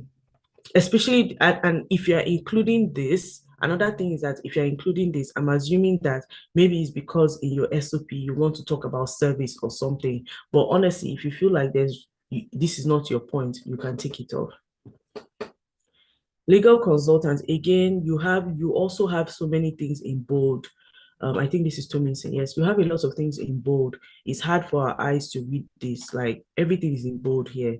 Italicize this and remove it from bold so that it's easy. Secures vendors and events. How many people have you guys worked with? Again, International hospitality and event management company. Every company is an event management company that helps secure vendors and space. Give us some information where you guys recognize what is your reach, what is your client base, those kind of things. That would help. And I'm assuming that you're saying £15,000 sterling because you're applying for something in the UK, which is fine by me. So same thing, I think your bullet points, some of it is like, I can see like this is good. I can see good bullet points here, but I think you can reduce it. 1, 2, 3, 4, 5, 6. Let me see. Well, you only have 2 experiences, so I guess you probably make it 4, especially because you have so many other things you want to include. So instead of 6, you can just make it 4. Make it concise. So same things I already said before for this part as well. And same thing for certifications, like this LinkedIn learning now, you can just include it in your LinkedIn. There's no need to put it here. Yeah, like Harvard X. I wouldn't include all of it, honestly. You can include some, but I wouldn't include all of it. Just choose like 4 and call it a day. I like how you did it though. I like how you said it was from Coursera. And this is, I think it was this person, yes, that could benefit from this. So because yours is kind of similar to that, future learn. So I think I commend this Oluwatomi Sen's own. I like how she just let us know that these are all Coursera certifications. These are the people, like it's clear. These are the people who were delivering the class or whatever, and this is the topic. This is the year. I really like this section, so well done on that. And I like it, like I said, because it's easy to read. Then for volunteering, I said the bullet points need to be stronger. So for example, this one says educated children on puberty and engaged in discussions on sexuality and gender. That's all right, but how about you say planned and implemented the inaugural sex education workshop for 100 plus girls aged 12 to 6. So you can give us a bit more context with this. Like this is kind of vague. Yeah, all these things are kind of like open-ended and vague. Then again, commendation, like you already told us up top that you have commendation. Like you told us twice that you received commendation. So there's no need to repeat it here again. Commendation from project supervisor for originality, research, and overall writing style. That is good, but you can include it up top. You don't need to give us this whole spiel again. And then for publication, okay, no, I didn't have a comment for that. So my overall thoughts is that the CV was easy to read. It would benefit from a different template, but the template is fine. But for example, this is 13.5. You can just make all of it the same font. Yeah, and you can maybe use font size 11 to make your work 2 pages, because I think it's 3 pages now. Yeah, this could easily be 2 pages. It could even be 1 page set. There are other aspects of CV you can infuse into your SOP, like some of it, you can infuse it. Okay, I've been talking for a hot sec. Let me see what you guys are saying. Anytime I do webinar, sometimes I'm trying not to sound American, but I feel like low-key, I'm adopting American slangs too. Okay, let me see what you guys are saying. Yeah, so Ellen, yes, you can include trainings or certifications, yes, but like I said, you don't have to include all of it. Sometimes you can even just put it in your SOP and call it a day. What if I have a written publication in a hospital magazine that wasn't published online? Yes. What font is recommended? I personally really like Times New Roman, but there are some other ones that can be fine too. Can I send my CV for review? Please admin, I would like to, okay. Can we include language if one is bilingual? Yeah, if it is relevant. Yeah, because sometimes people are like English, very proficient. There's no need for that. How did you, Ibizayo says, how did you improve your communication skills over time outside of getting? I think I did a lot of, before I joined Getting, I used to do a lot of webinar facilitations like this. So I've been facilitating online sessions and webinars for like almost 5 years, and that has really helped me build my communication skills.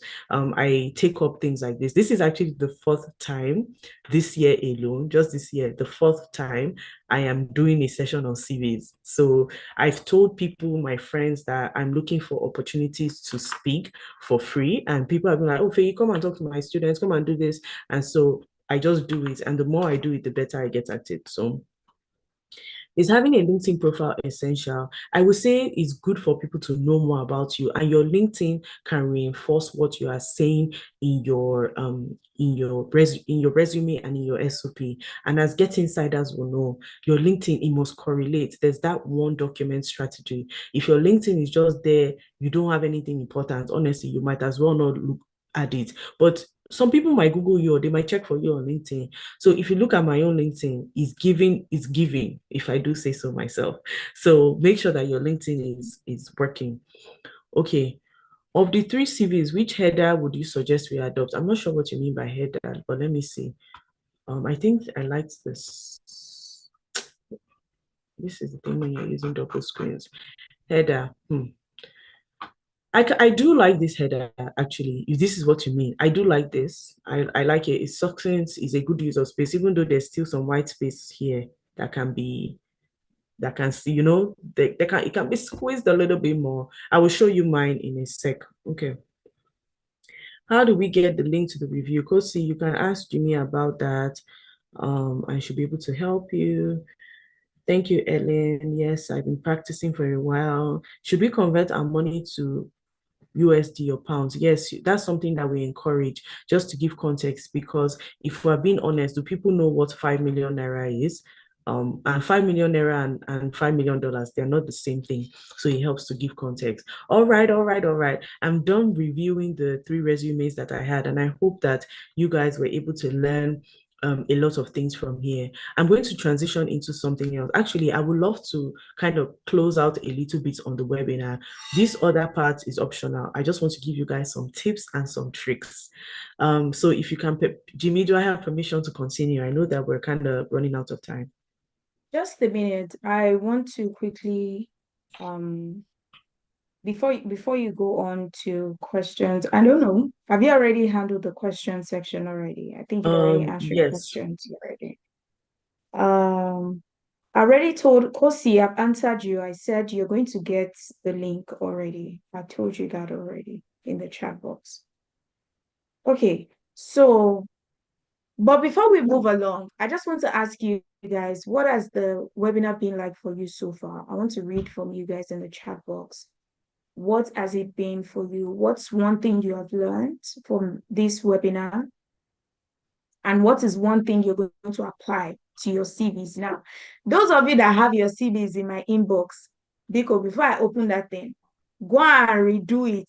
You see, a lot of you, I told you, please attend to this session. Please attend. So please, and please. All I want to see is message deleted and then a new message. So please let me know in the chat box, what has this session been for you?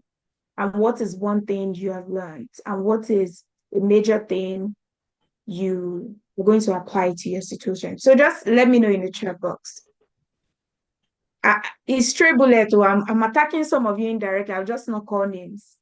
Some of your CVs, you need to go and work on it, but it's fine. So, Princess, this question that you are asking, sometimes it is what it is. But I think that if you're writing it in your SOP, so let's say the money was 5 million naira in Nigeria, and so if you went to a rural community and you gave women 5 million naira, that money can do a lot in Nigeria, but maybe when you convert it and it's like $5,000, you might feel like it's not really given. But what I would do is that in your SOP, there's a sleek way. My Get Insiders know, they know how I tell them. They are connecting words and connecting phrases that you can just use to, give us a little bit. So there's a way you can tell us that this money was able to do 1, 2, 3, 4, so that people can understand that yes, $5,000 might seem small. However, we raised that money and it was able to do 1, 2, 3, 4. And whoever reads that already knows that even though I'm looking at that money as being small, technically that money had the potential to do a lot of things. I hope that helps. Again, I think it's just there's something about practice, and I'm going to talk about that in a sec once Jimmy gives me permission. Okay, yes, so and I'm going to show you my for that section, you want us to stop sharing, is that correct, Faye? No, I still want to keep us to stop recording. No. You could continue. I mean, you know what? Let's do what we do for those who stay behind. Getting style. That's what I'm saying. That to be special. Okay, yes. Can you stop sharing for a second? I just want to share the last bit of today just to provide a little bit of context. So I hope you can all see what I'm sharing now. I believe so, actually. All right, so this is another call to encourage you guys to join our Getting Bootcamp. As you can see, we have so many testimonials and so many examples of people who have gone ahead, gotten the opportunities, and now they're using it in different parts of the world. This is Faye in the US. There's so many people. For me, from the member, if you guys remember Matilda that was here earlier this year, she was also in Getting, and she went to Oxford and the University of Oxford for a BCL. It's a law degree for those of you that want to do law and stuff like that. So we have so many people. Oria Fetu was here. She attended the University of Syracuse. We have so many examples that we can draw from. And we even have people who they didn't go for a master's, they didn't go for a PhD, but they were able to get a job internationally. So depending on your own peculiar situation, you can always use the materials you get from the bootcamp in your situation in such a way that it gives you the results you want. So I know the price is 100,000, but I am a product of the bootcamp myself, just like Faye is. I went through the bootcamp and I've applied a lot of things that I've learned in the bootcamp in different areas of my life, and I am receiving the dividends. Don't worry, don't worry. For those of you in the bootcamp community already, something is brewing that I will be sharing with you guys very soon. So just be on the lookout for that. But typically the bootcamp is in two segments. You spend a month in the online course that you're going to go through, and then you spend 2 months in the accountability group where we are going to work with you on the application materials. And more importantly, like I've said before, one thing you're going to learn really well. Ask Faye, she's in the US now. DIY, do it yourself, is the fundamental of your studies. So one of the things you're going to learn how to do really well is being able to take initiatives and do things yourself. But you're also going to get the guidance you need to do it the right way, if you get what I'm saying. So the next boot camp is going to start on the 24th of August. And I want to see you guys there. I want by the open day, and I ask, oh, who are those that were present in the last webinar we had for you? I want to see so many people saying, oh, I was there. And by this time next year, the kind of message I want to receive from you guys is, oh, well, I'm on my way to the US. Oh, I've already gotten to I received a message not so long that I've already booked my ticket to the US. I'm like, stop it. I like those kind of messages. And those are the kind of messages I want to receive from you guys. Someone reached out to me during the week and said she repaid for the bootcamp, not knowing that she was going to get a scholarship. She recently got a scholarship to the UK and she's already working on application process to go. So this can be you this time next year. So this is my extension to you, an invitation to you that you guys should come and join the community, and we can really create magic together. And that's something that I look forward to. Okay, so I'm going to stop sharing, and Faye will give you guys the tea of our own personal experience. You guys better listen. Get your pen and paper and write everything she will say down. Okay. So, and Thanks, this is Winnie. strictly for those that stay behind. All right. So sharing. At Getting, we like to do, even though I'm technically not working at Getting anymore, but I'm going to say we, because nobody can kick me out. So we like extra details to those who stay behind. So don't go, let me help you. Okay, one thing that I want to say about when it comes to grad school applications, when it comes to CV writing, people, we think it's cliche, but honestly, there's something about building what is called your application muscle. And that is something that in my 2 years of being in grad school, I have been working on. My friends know me. I apply for opportunities all the time. Even some opportunities that I don't need to, I apply because I want to learn how to build.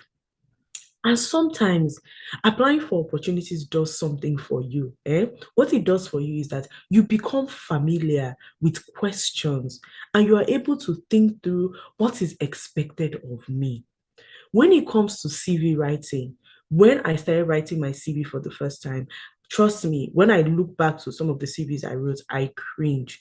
It's not in one day that you become an expert, that you become a best in writing CV. But each year, each season that you are applying for something, your CV will continue to get better, and you must build your application muscle. Some of you guys will take this for granted.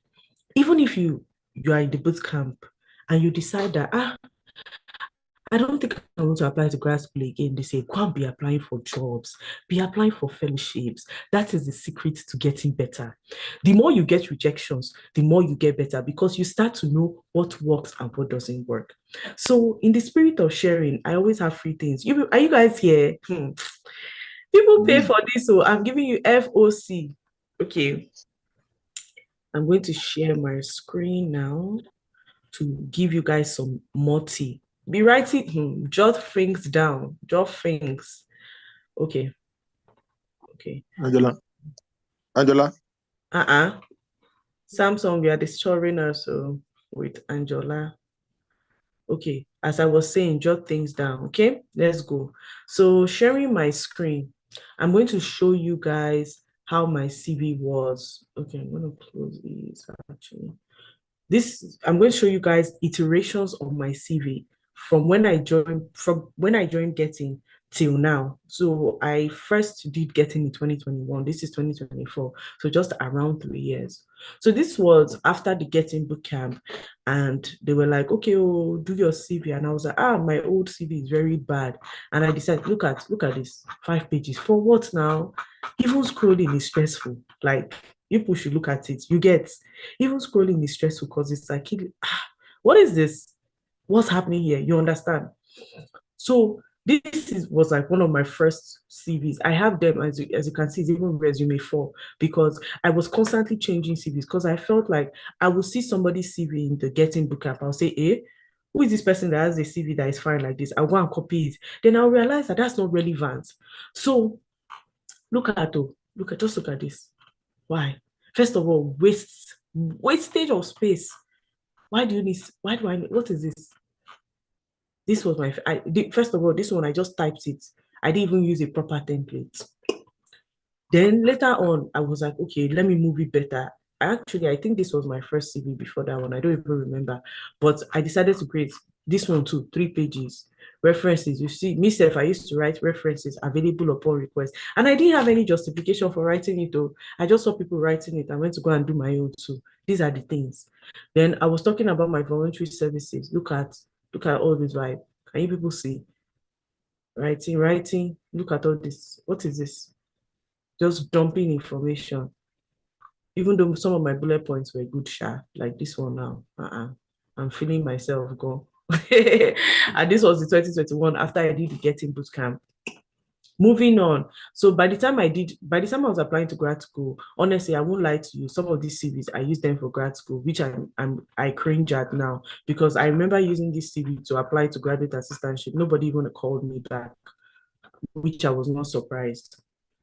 Then later on, by the time I came to grad school and everything, I was, I really took the time to start digging deep and working on my CV, because I had a lot of things I wanted to apply for. So I used the Cultivated Culture resume templates, and I think I can share that with you guys too. Their templates are kind of decent, and I kind of had, this CV. So this was my CV for the longest time. And I liked this CV because it was really detailed, it had a lot of stuff. I feel like if you really spend the time to read through my CV, you will see that I had done a lot of things. And I was using this to apply for my social work role. So as you guys know, I'm getting my master's degree in social work right now.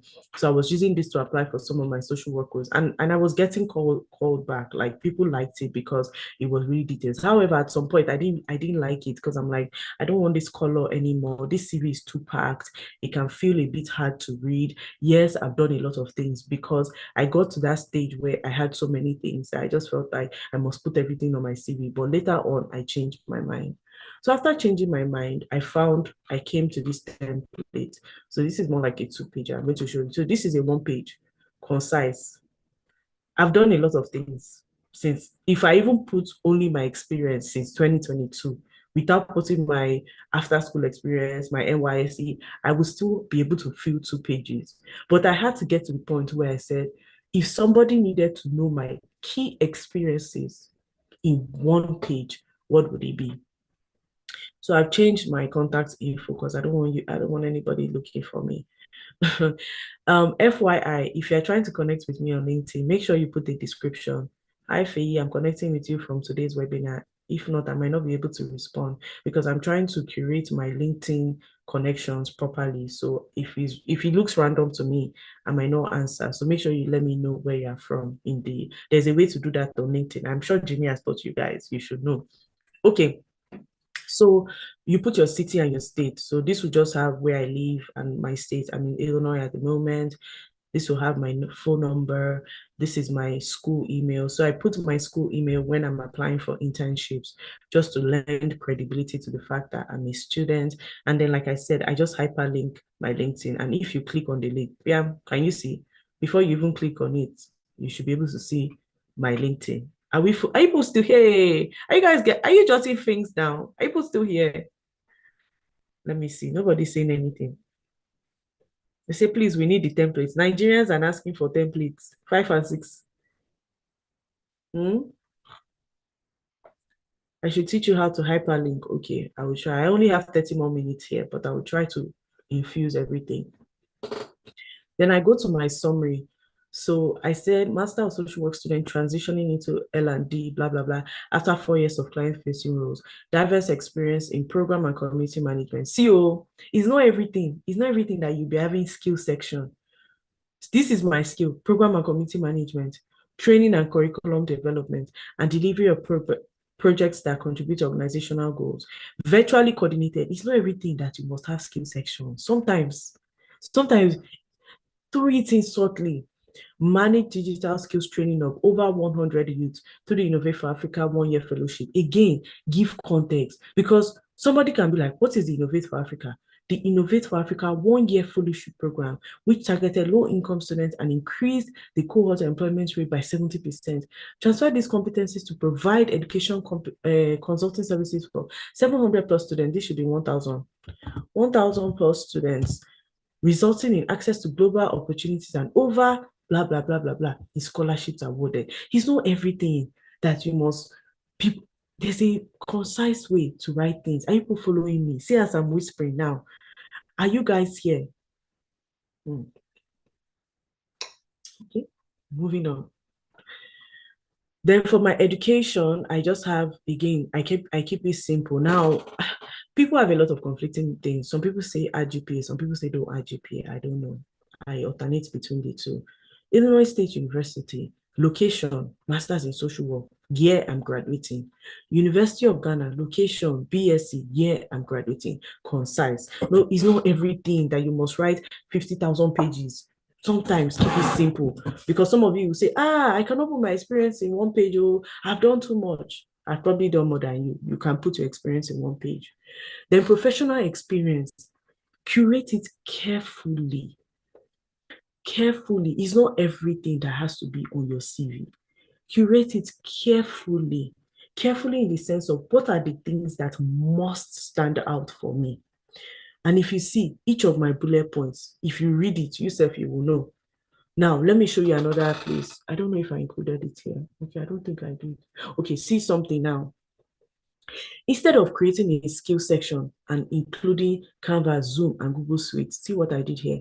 Managed and directed the execution of community events, surpassing attendance target by 40% through blah, blah, blah, blah, blah, blah, blah, and learning management tools like Canva, Zoom, and Google Suite. Now, let me give you guys a secret. Let's say you are applying for a graduate assistantship, and usually, since a graduate assistantship is like a job, they might use ATS. And ATS is, I'm sure you guys know what it is, applicant tracking system. And sometimes you need to trick the ATS. So if they tell you that tools that they need you to use include Canva, Zoom, and Google Suite, but they are telling you only 1-page CV, these are strategic ways to include it in your CV. This cursor keeps disappearing. Look at it. And learning management tools like I didn't need to create a whole skill section because I'm constricted for space.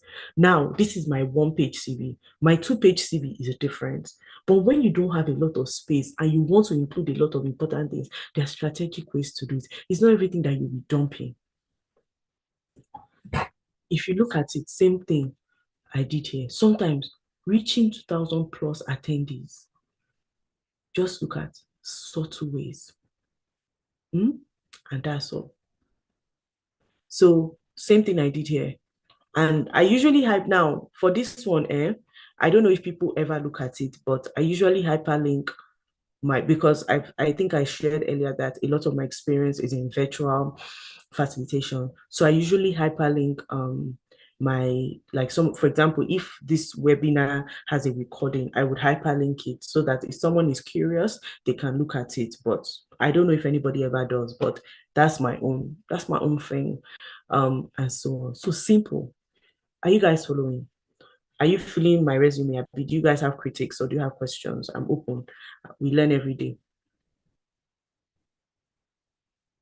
Do you guys have concerns or do you feel like, I don't know how to feel about this? I feel like, maybe you should have done this instead. Feel free. Me too. I'm always learning. Okay. Let's go to my 2-page CV. Now, I don't really use this CV. Sometimes I use it. I prefer my 1-pager, but it is what it is. And these 2 CVs I'm showing you guys, this 1 page and this one, I use them to apply for internship opportunities this last year. So this one has a bit more details because there's some people that say that if you're a student and you're applying for internship, you must include your GPA. I don't know. So this is my GPA. Now, I don't put over 4 because I don't need to because this is America. Everybody uses over 4. So they already know that when I put 3.91 or 3.54 is over 4. Before you guys will think I'm a lodo, I sabi book. Okay. So that's one part. Then, so same thing. Then, but for this one, you can see I have 1, 2, 3, 4, 5. So I have 5 experiences in these ones, even though I have more experiences than this. But this is what I included because this is my longer CV. Okay. And again, everything is about how you incorporate. It's not everything that somebody has to tell you with mouth. Incorporate it and don't be having hanging bullet points. Use your space well. If you have one word that's hanging, reword that sentence so that it makes more sense, or jam 2 bullet points together. Even though I don't really recommend having 3 lines, or I sometimes try to edit this. I don't really like having 3 lines. I think 2 lines or 1 line is more ideal, just so that it's easy. But sometimes, you got to do what you got to do. So I sometimes have 3 lines, but have 2 lines. So same thing, I just included more things. So because I know that ATS is looking for someone who can use Zoom, see other ways I recommended via Zoom. They're just simple ways you can include all of these things. And then I also included my volunteering. And I included my volunteering because a lot of student roles as an intern, they want you to have volunteering experience. So that's why I included it. But honestly, I could easily take out my volunteering experience because if you cannot give me the job after these 5 experiences, then I don't know what to say. There's nothing I can give you again. You understand? Those are just some of the things that you can think of. So those are my 2 CVs. Now I have other variations of CVs, but these are 2. So if you look at this one has summary and it's still 1 page. This one doesn't have summary and it's 2 page. So feel free to make edits and to make different kinds of CV. This one doesn't have summary, 2 page. This one has summary. And the reason I did a summary for this one is because I wanted the person to know that in case you are looking at my CV and you're wondering, how does social work relate to what you're applying for? This is what I'm trying. This is my summary. Read my summary so that if you see my experience, my education, you will not discriminate against me because of that, because I have experiences, which is why I also chose the 3 most relevant to the role I was applying for. Now, I'm about to share with you guys another secret. I posted there. All of you that are applying to opportunities, grad school, you must have what is called a working document. Okay, you must have what is called a working document. And this is my own working document. Have all your bullet points. Have multiple different types of bullet points. Look at have different types of bullet points. Change, look, and sometimes they will be the same thing. So for example, this says overhaul the accountability program, blah, blah, blah, blah, blah. It's the same thing with this. Revamped accountability program process, leveraging instructional design is the same thing. Have one bullet point, multiple things. This is see all my bullet points. And sometimes it's copy. Let me not lie. I will tell you, sometimes you can even use AI. I will tell you the truth. Sometimes I use AI, but when I use AI, I will come and rework it. I will say, is this saying what I want to say? Do I like orchestrated? I don't really like orchestrated. I like spearheaded because I'm trying to show leadership. I don't really like spearheaded. I like collaborated. This is have working document. Be working on your bullet points. It's not the day that I tell you, you'll not be writing, I steal someone today, met with professor. What is that? Have working bullet points so that you can use all of these things. Amaka, I saw your message. I'm wrapping up. So these are just the things. Now, this is a 17-pager. This is long because I have a wish. Even my interview, look at it. So when my guest students, when I'm telling you people something, and I know they listen, look at, I have my interview questions. And I'm always updating it because sometimes if I attend an interview and they ask me a question I've not heard before, I'll go and research about it, create my documents. Simple. Have summary of your role. Summary of your role. At getting, I did kinikon. Summary of your role. Summary of each role. You must have a summary of each role. If they say in 5 lines, tell us what did you do in this role? These are the things. And once you have this thing like this, PM, copy and paste, it has entered your CV, your SOP. You don't need to stress yourself. You just keep reworking it. This is it. All right, I've talked plenty. Now, my final tip of the day before we carry our business and go. My final tip of the day. Let's say I'm applying for University of Kent. Do you people see this? Type the university. University of Kent CV guide. Are people seeing this? I type different universities. This is UPenn, right? How to write a resume of CV. UPenn will write it for you, will give you details. This is University of Berkeley, UC Berkeley, or University of California, Berkeley. Can you see? They have their own CV page.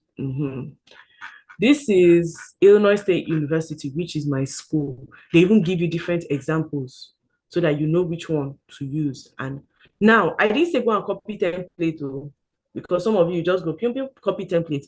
But the more you dig deep into all of these things, the more you know how things should be. So it's all about thinking. See all the things I was saying. Are you seeing? Even though I don't like this font, but see how it's simple. Look at, don't follow this, their own bullet points, but look at how it's simple, easy to understand. Look at, that's Illinois State. This is I think this is University of Saskatchewan or something like that. I think so. Yeah, University of Saskatchewan, Canada. Simple. Type the name of the university, CV guide. Details. All right.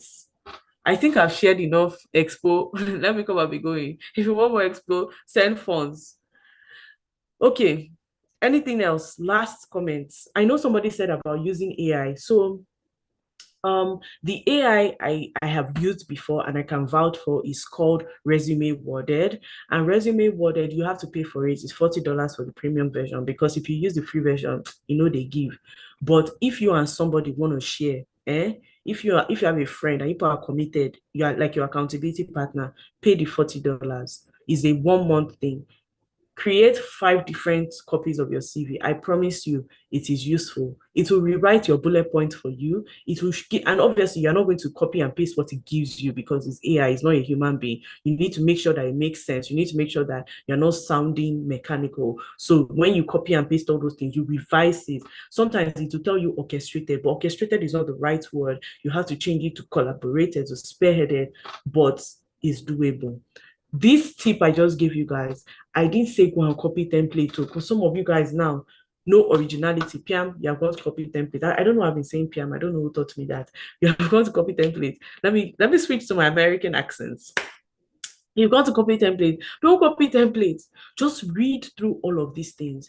Now, the more you read through all of these things, you will see that they are all saying the same thing. They are all saying similar things. Look at this one. Questions to ask yourself. What skills did I use? Don't come and be telling us, worked with professor, submitted dissertation. What skills did I use? Are there any quantifiable details? What was I proud of? Did I use specific programs? What were the outcomes? Did I improve something? These are, the more you read these things, the more I expect that you know. They even have FAQ. Look at info. Info lay your info according to what that is name. Like, this is information. They will even tell you about honors and awards. You see, they said honors and awards can be combined with education. It depends on how a major can. For unfamiliar awards, you can stress the degree to which it was competitive. 1 of 3 selected from among 2,000 graduates. Is this not what we're teaching you in Getting? This is what you are learning. So combine, and the thing is with getting is even 100 times better because you have a human being who is helping you review. You have accountability partners. You have people who are going over it for you. Look at all of this free information. So if you combine what you're learning in the bootcamp and you combine it, there's no reason why your CV will not be given. I've given you guys free. Let me do like Nigerian mother. If you like, take it. If you like, don't take it. Now you know. But free information. I hope that this has been helpful. These tips, they don't sell it in the market. I've given you free tips. All right. Anything else? Anything else? Let me wrap up actually. Amaka said I should come and be going. Anything else? You are welcome, guys. Anything else? Anything else? For the AI, like I said, is resume worded I use, but it's expensive. So, but give. I say I'm not giving template. Oh, Nigerians and templates. Go and form your own. LinkedIn hyperlink. Okay, LinkedIn hyperlink. That's the last one. All right. So I'm a Google Doc girly. I don't like to use. I don't like to use Word or Microsoft, but some people use Microsoft. So this is my LinkedIn page. So if you want to hyperlink your LinkedIn, the first thing will be to get the link for your LinkedIn page. So if you click on more, you'll see send profile in a message. Just copy. Okay, so I've copied the link. So if you click more, you can do, or if you are on your phone, you should be able to see copy link or share link or something like that. And then you copy the link. Now, when you go to Google Doc, let's say this is Google Doc, you highlight. So I just typed LinkedIn. So that's what you would type. So let me link it. So you just type LinkedIn, okay? And then you copy it. If you copy it, you should see insert link, paste the link, apply, and there you go. The person that said hyperlink, do you understand? Hyperlink person, who is that person that's been asking for hyperlink? Ikmat, did I help?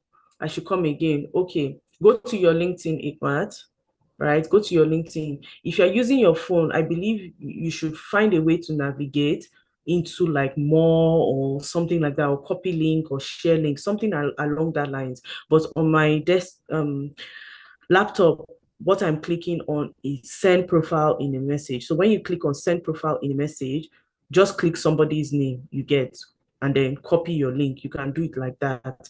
When you copy your link, come to your your document on Google Doc, highlight it. I'm sure you know how to do that. Right click, insert link, paste the link, apply. Okay, if you didn't get it, you can still Google it, but hyperlinking is not hard. You just need to, once you have the link and you go to Google Doc, it's really easy. Okay, all right. Anything else? Who is this person humbly requesting for templates? Efimile. If I give you 10, you pass recipe. You say you've been doing like Nigerian mother. Yes, now my getting people, they know me.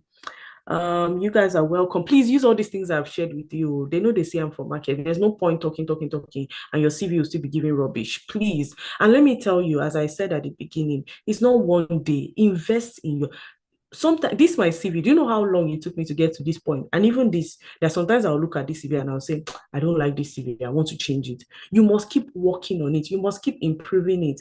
If you see someone's own that is better than your own, go and improve your own. Keep improving it until you each year keep improving it.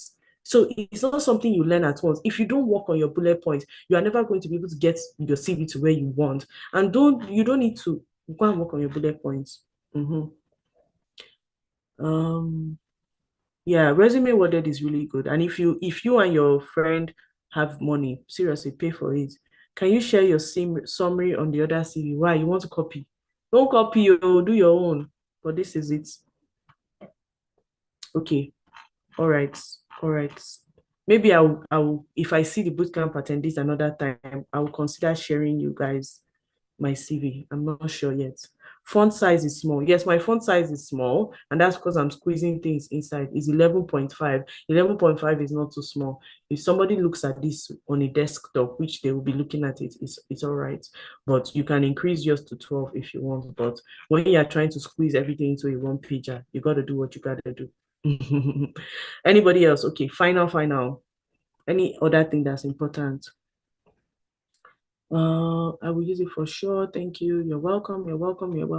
All right, my friends. I see that some of you might have connected with me on LinkedIn. I'm assuming anytime I get a burst of people, it's always when I do events like this. But honestly, everybody can level up. That's what I have to say about ChatGPT. Use it if you want, but ChatGPT is not the end and be all. I feel like it can give you what you want, but you have to be the one to know how to work it, because there are some people that when you read their CVs and resume, you can tell that they use ChatGPT. Don't do that. Don't be that person. Work on your CV. Think about each line critically. Why am I including this line? What do I want them to get out of this? It's not all the things you did you must include your achievements, coordinated, surpassing goals, getting, you see now, see my getting on, so improve stuff. Don't just dump anything on us. We don't want to see your dumps, please. Please and please. Thanks so much. All right, my friends, connect with me on LinkedIn. Maybe if you connect with me on LinkedIn, I'll think about sending you my CV, but I'm not too sure, because the thing about you people is that you go and give other people, and I don't have time for that. All right. You said you didn't add your educational experience. I added my education now. Now be this. And the reason I didn't add my whole education too is because, as I said, it depends on what I'm applying for. For all of this, I was applying for an internship. I didn't need to start adding 50 things. I even have awards, but I didn't add it. It's not everything you have to add. Just curate it to the best of your ability. I wanted to make sure that my bullet points were relevant to the role, especially because I don't have a degree. I don't have a degree in the role I'm applying for. So I want to always make sure that I give precedence to my work experience and bullet points. Okay. It said, Ikmat, okay, I think I know your name. Let me quickly look at my LinkedIn. Hey, no, you should not look at my LinkedIn. People will not see how many people have not accepted. Can I share my LinkedIn? Okay, let me share it. I don't want you guys to go and tell people that this fish, they respond. I respond. It's just that sometimes I don't know who the people are, and I don't want too many Nigerians on this thing, because I'm looking for Igbo people. You understand? People should understand. Did I get the internship? I decided not to go for an internship anymore, but yes, I got interviews. I got about 4 interviews. Can you share the link? Okay. Oluwa told me, okay, let me stop sharing my screen, then I'll accept all of you guys, because I don't want people to see my all right, it's time to go. Thank you so much, my friends. Let me see if there's anything else. God, he said God will help someone. God will help you, but make sure you do something very good. You didn't add your education. Thank you so much. Okay, thank you so much, my people. I love being a part of Getting, and for those of you who are already in the bootcamp, you guys should tell Jimmy to invite me again. If she invites me, I'll come. If she doesn't invite me, what can I say? I'll be at the corner. But I'm rooting for all of you. And if you are messaging me on LinkedIn about something, honestly, please don't just come into my DM. I don't owe you anything. Make sure you are mindful and you are intentional about what you are telling me, so that I can support you. And I can see some of you guys. So I'm going to go ahead and accept you. All right, Jimmy, thank you. Bye-bye. Let me be going now. Let me follow this. Okay. Thank you to everyone for joining us today. Again, don't worry, you're going to get the playback of this meeting in your emails, so you can all relax. And whatever information you need, you can just pause and then take time to get the information. As for templates, rightly as Faye said, I don't believe in giving people templates for anything because it just makes people very lazy. They don't think outside of what they're already saying. So I don't believe in giving templates. Think outside the box and be very, very creative about what you write in your CV. Don't make your CV look like a Pedro CV. You, Pedro, and Alexander will not apply to the same school. To look as if the admissions committee is reading the same CV. It shouldn't be like You understand? that. So let's be very mindful of that. All right. Thank you, everyone, for joining us today. Thank you, my friends. Like I said, please, please, and please join the bootcamp. Would love to have Join you the guys. bootcamp or forget all this free information that I just gave you. The bootcamp, if not for the bootcamp, I would not have had the capacity. And I'm not even joking. I'm not marketing. Like, I don't work for Getting anymore. I'm not trying to market. I say it with all honesty. If not for the bootcamp, I don't think I'll be where I am today. The bootcamp taught me so much. Like, it gave me a DIY mindset. It gave me I must do this thing mindset. And that's the mindset I'm still using till today. So join, if you like, don't join. And and when you join, if you like, be at the backbenchers. Sorry, the Nigerian model is coming out. But seriously, if you give it 100%, you see all the things that Jimmy and I know, it was because we were both excellent students. No cap, no jokes. Jimmy was my student. You can see. Excellent. I'm feeling very proud right now. We're both excellent students, and that's why we can be at this point. So if you join or if you're already part of, don't be a backbencher. Some of you guys will be saying, oh, work, oh, this. Everybody is work. Give it priority so that this time next year, you self will jackpot, and then you'll be doing webinar for Getting. Do what you got to do. All right. Thanks a lot. Sorry, I've talked too much. All right, guys. Thank you so much once again. Thank you, Jimmy. Take care. You be baby. Wait, Jimmy, please don't go off yet because some people, I'm just trying to check through the connections to accept people. This person said, please accept me. I promise to accept you. You guys are so funny. Joy, okay. Thanks. Thank you, Jimmy. You can go off. All right, so they've accepted all of you. Don't bombard her with irrelevant requests. Some of you, your requests on LinkedIn always blow my mind. In fact, the way you approach it gives me migraine. But it's all right. Okay, guys.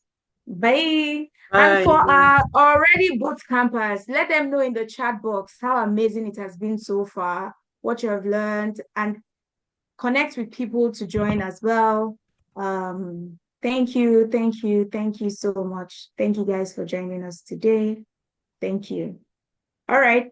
Bye, guys.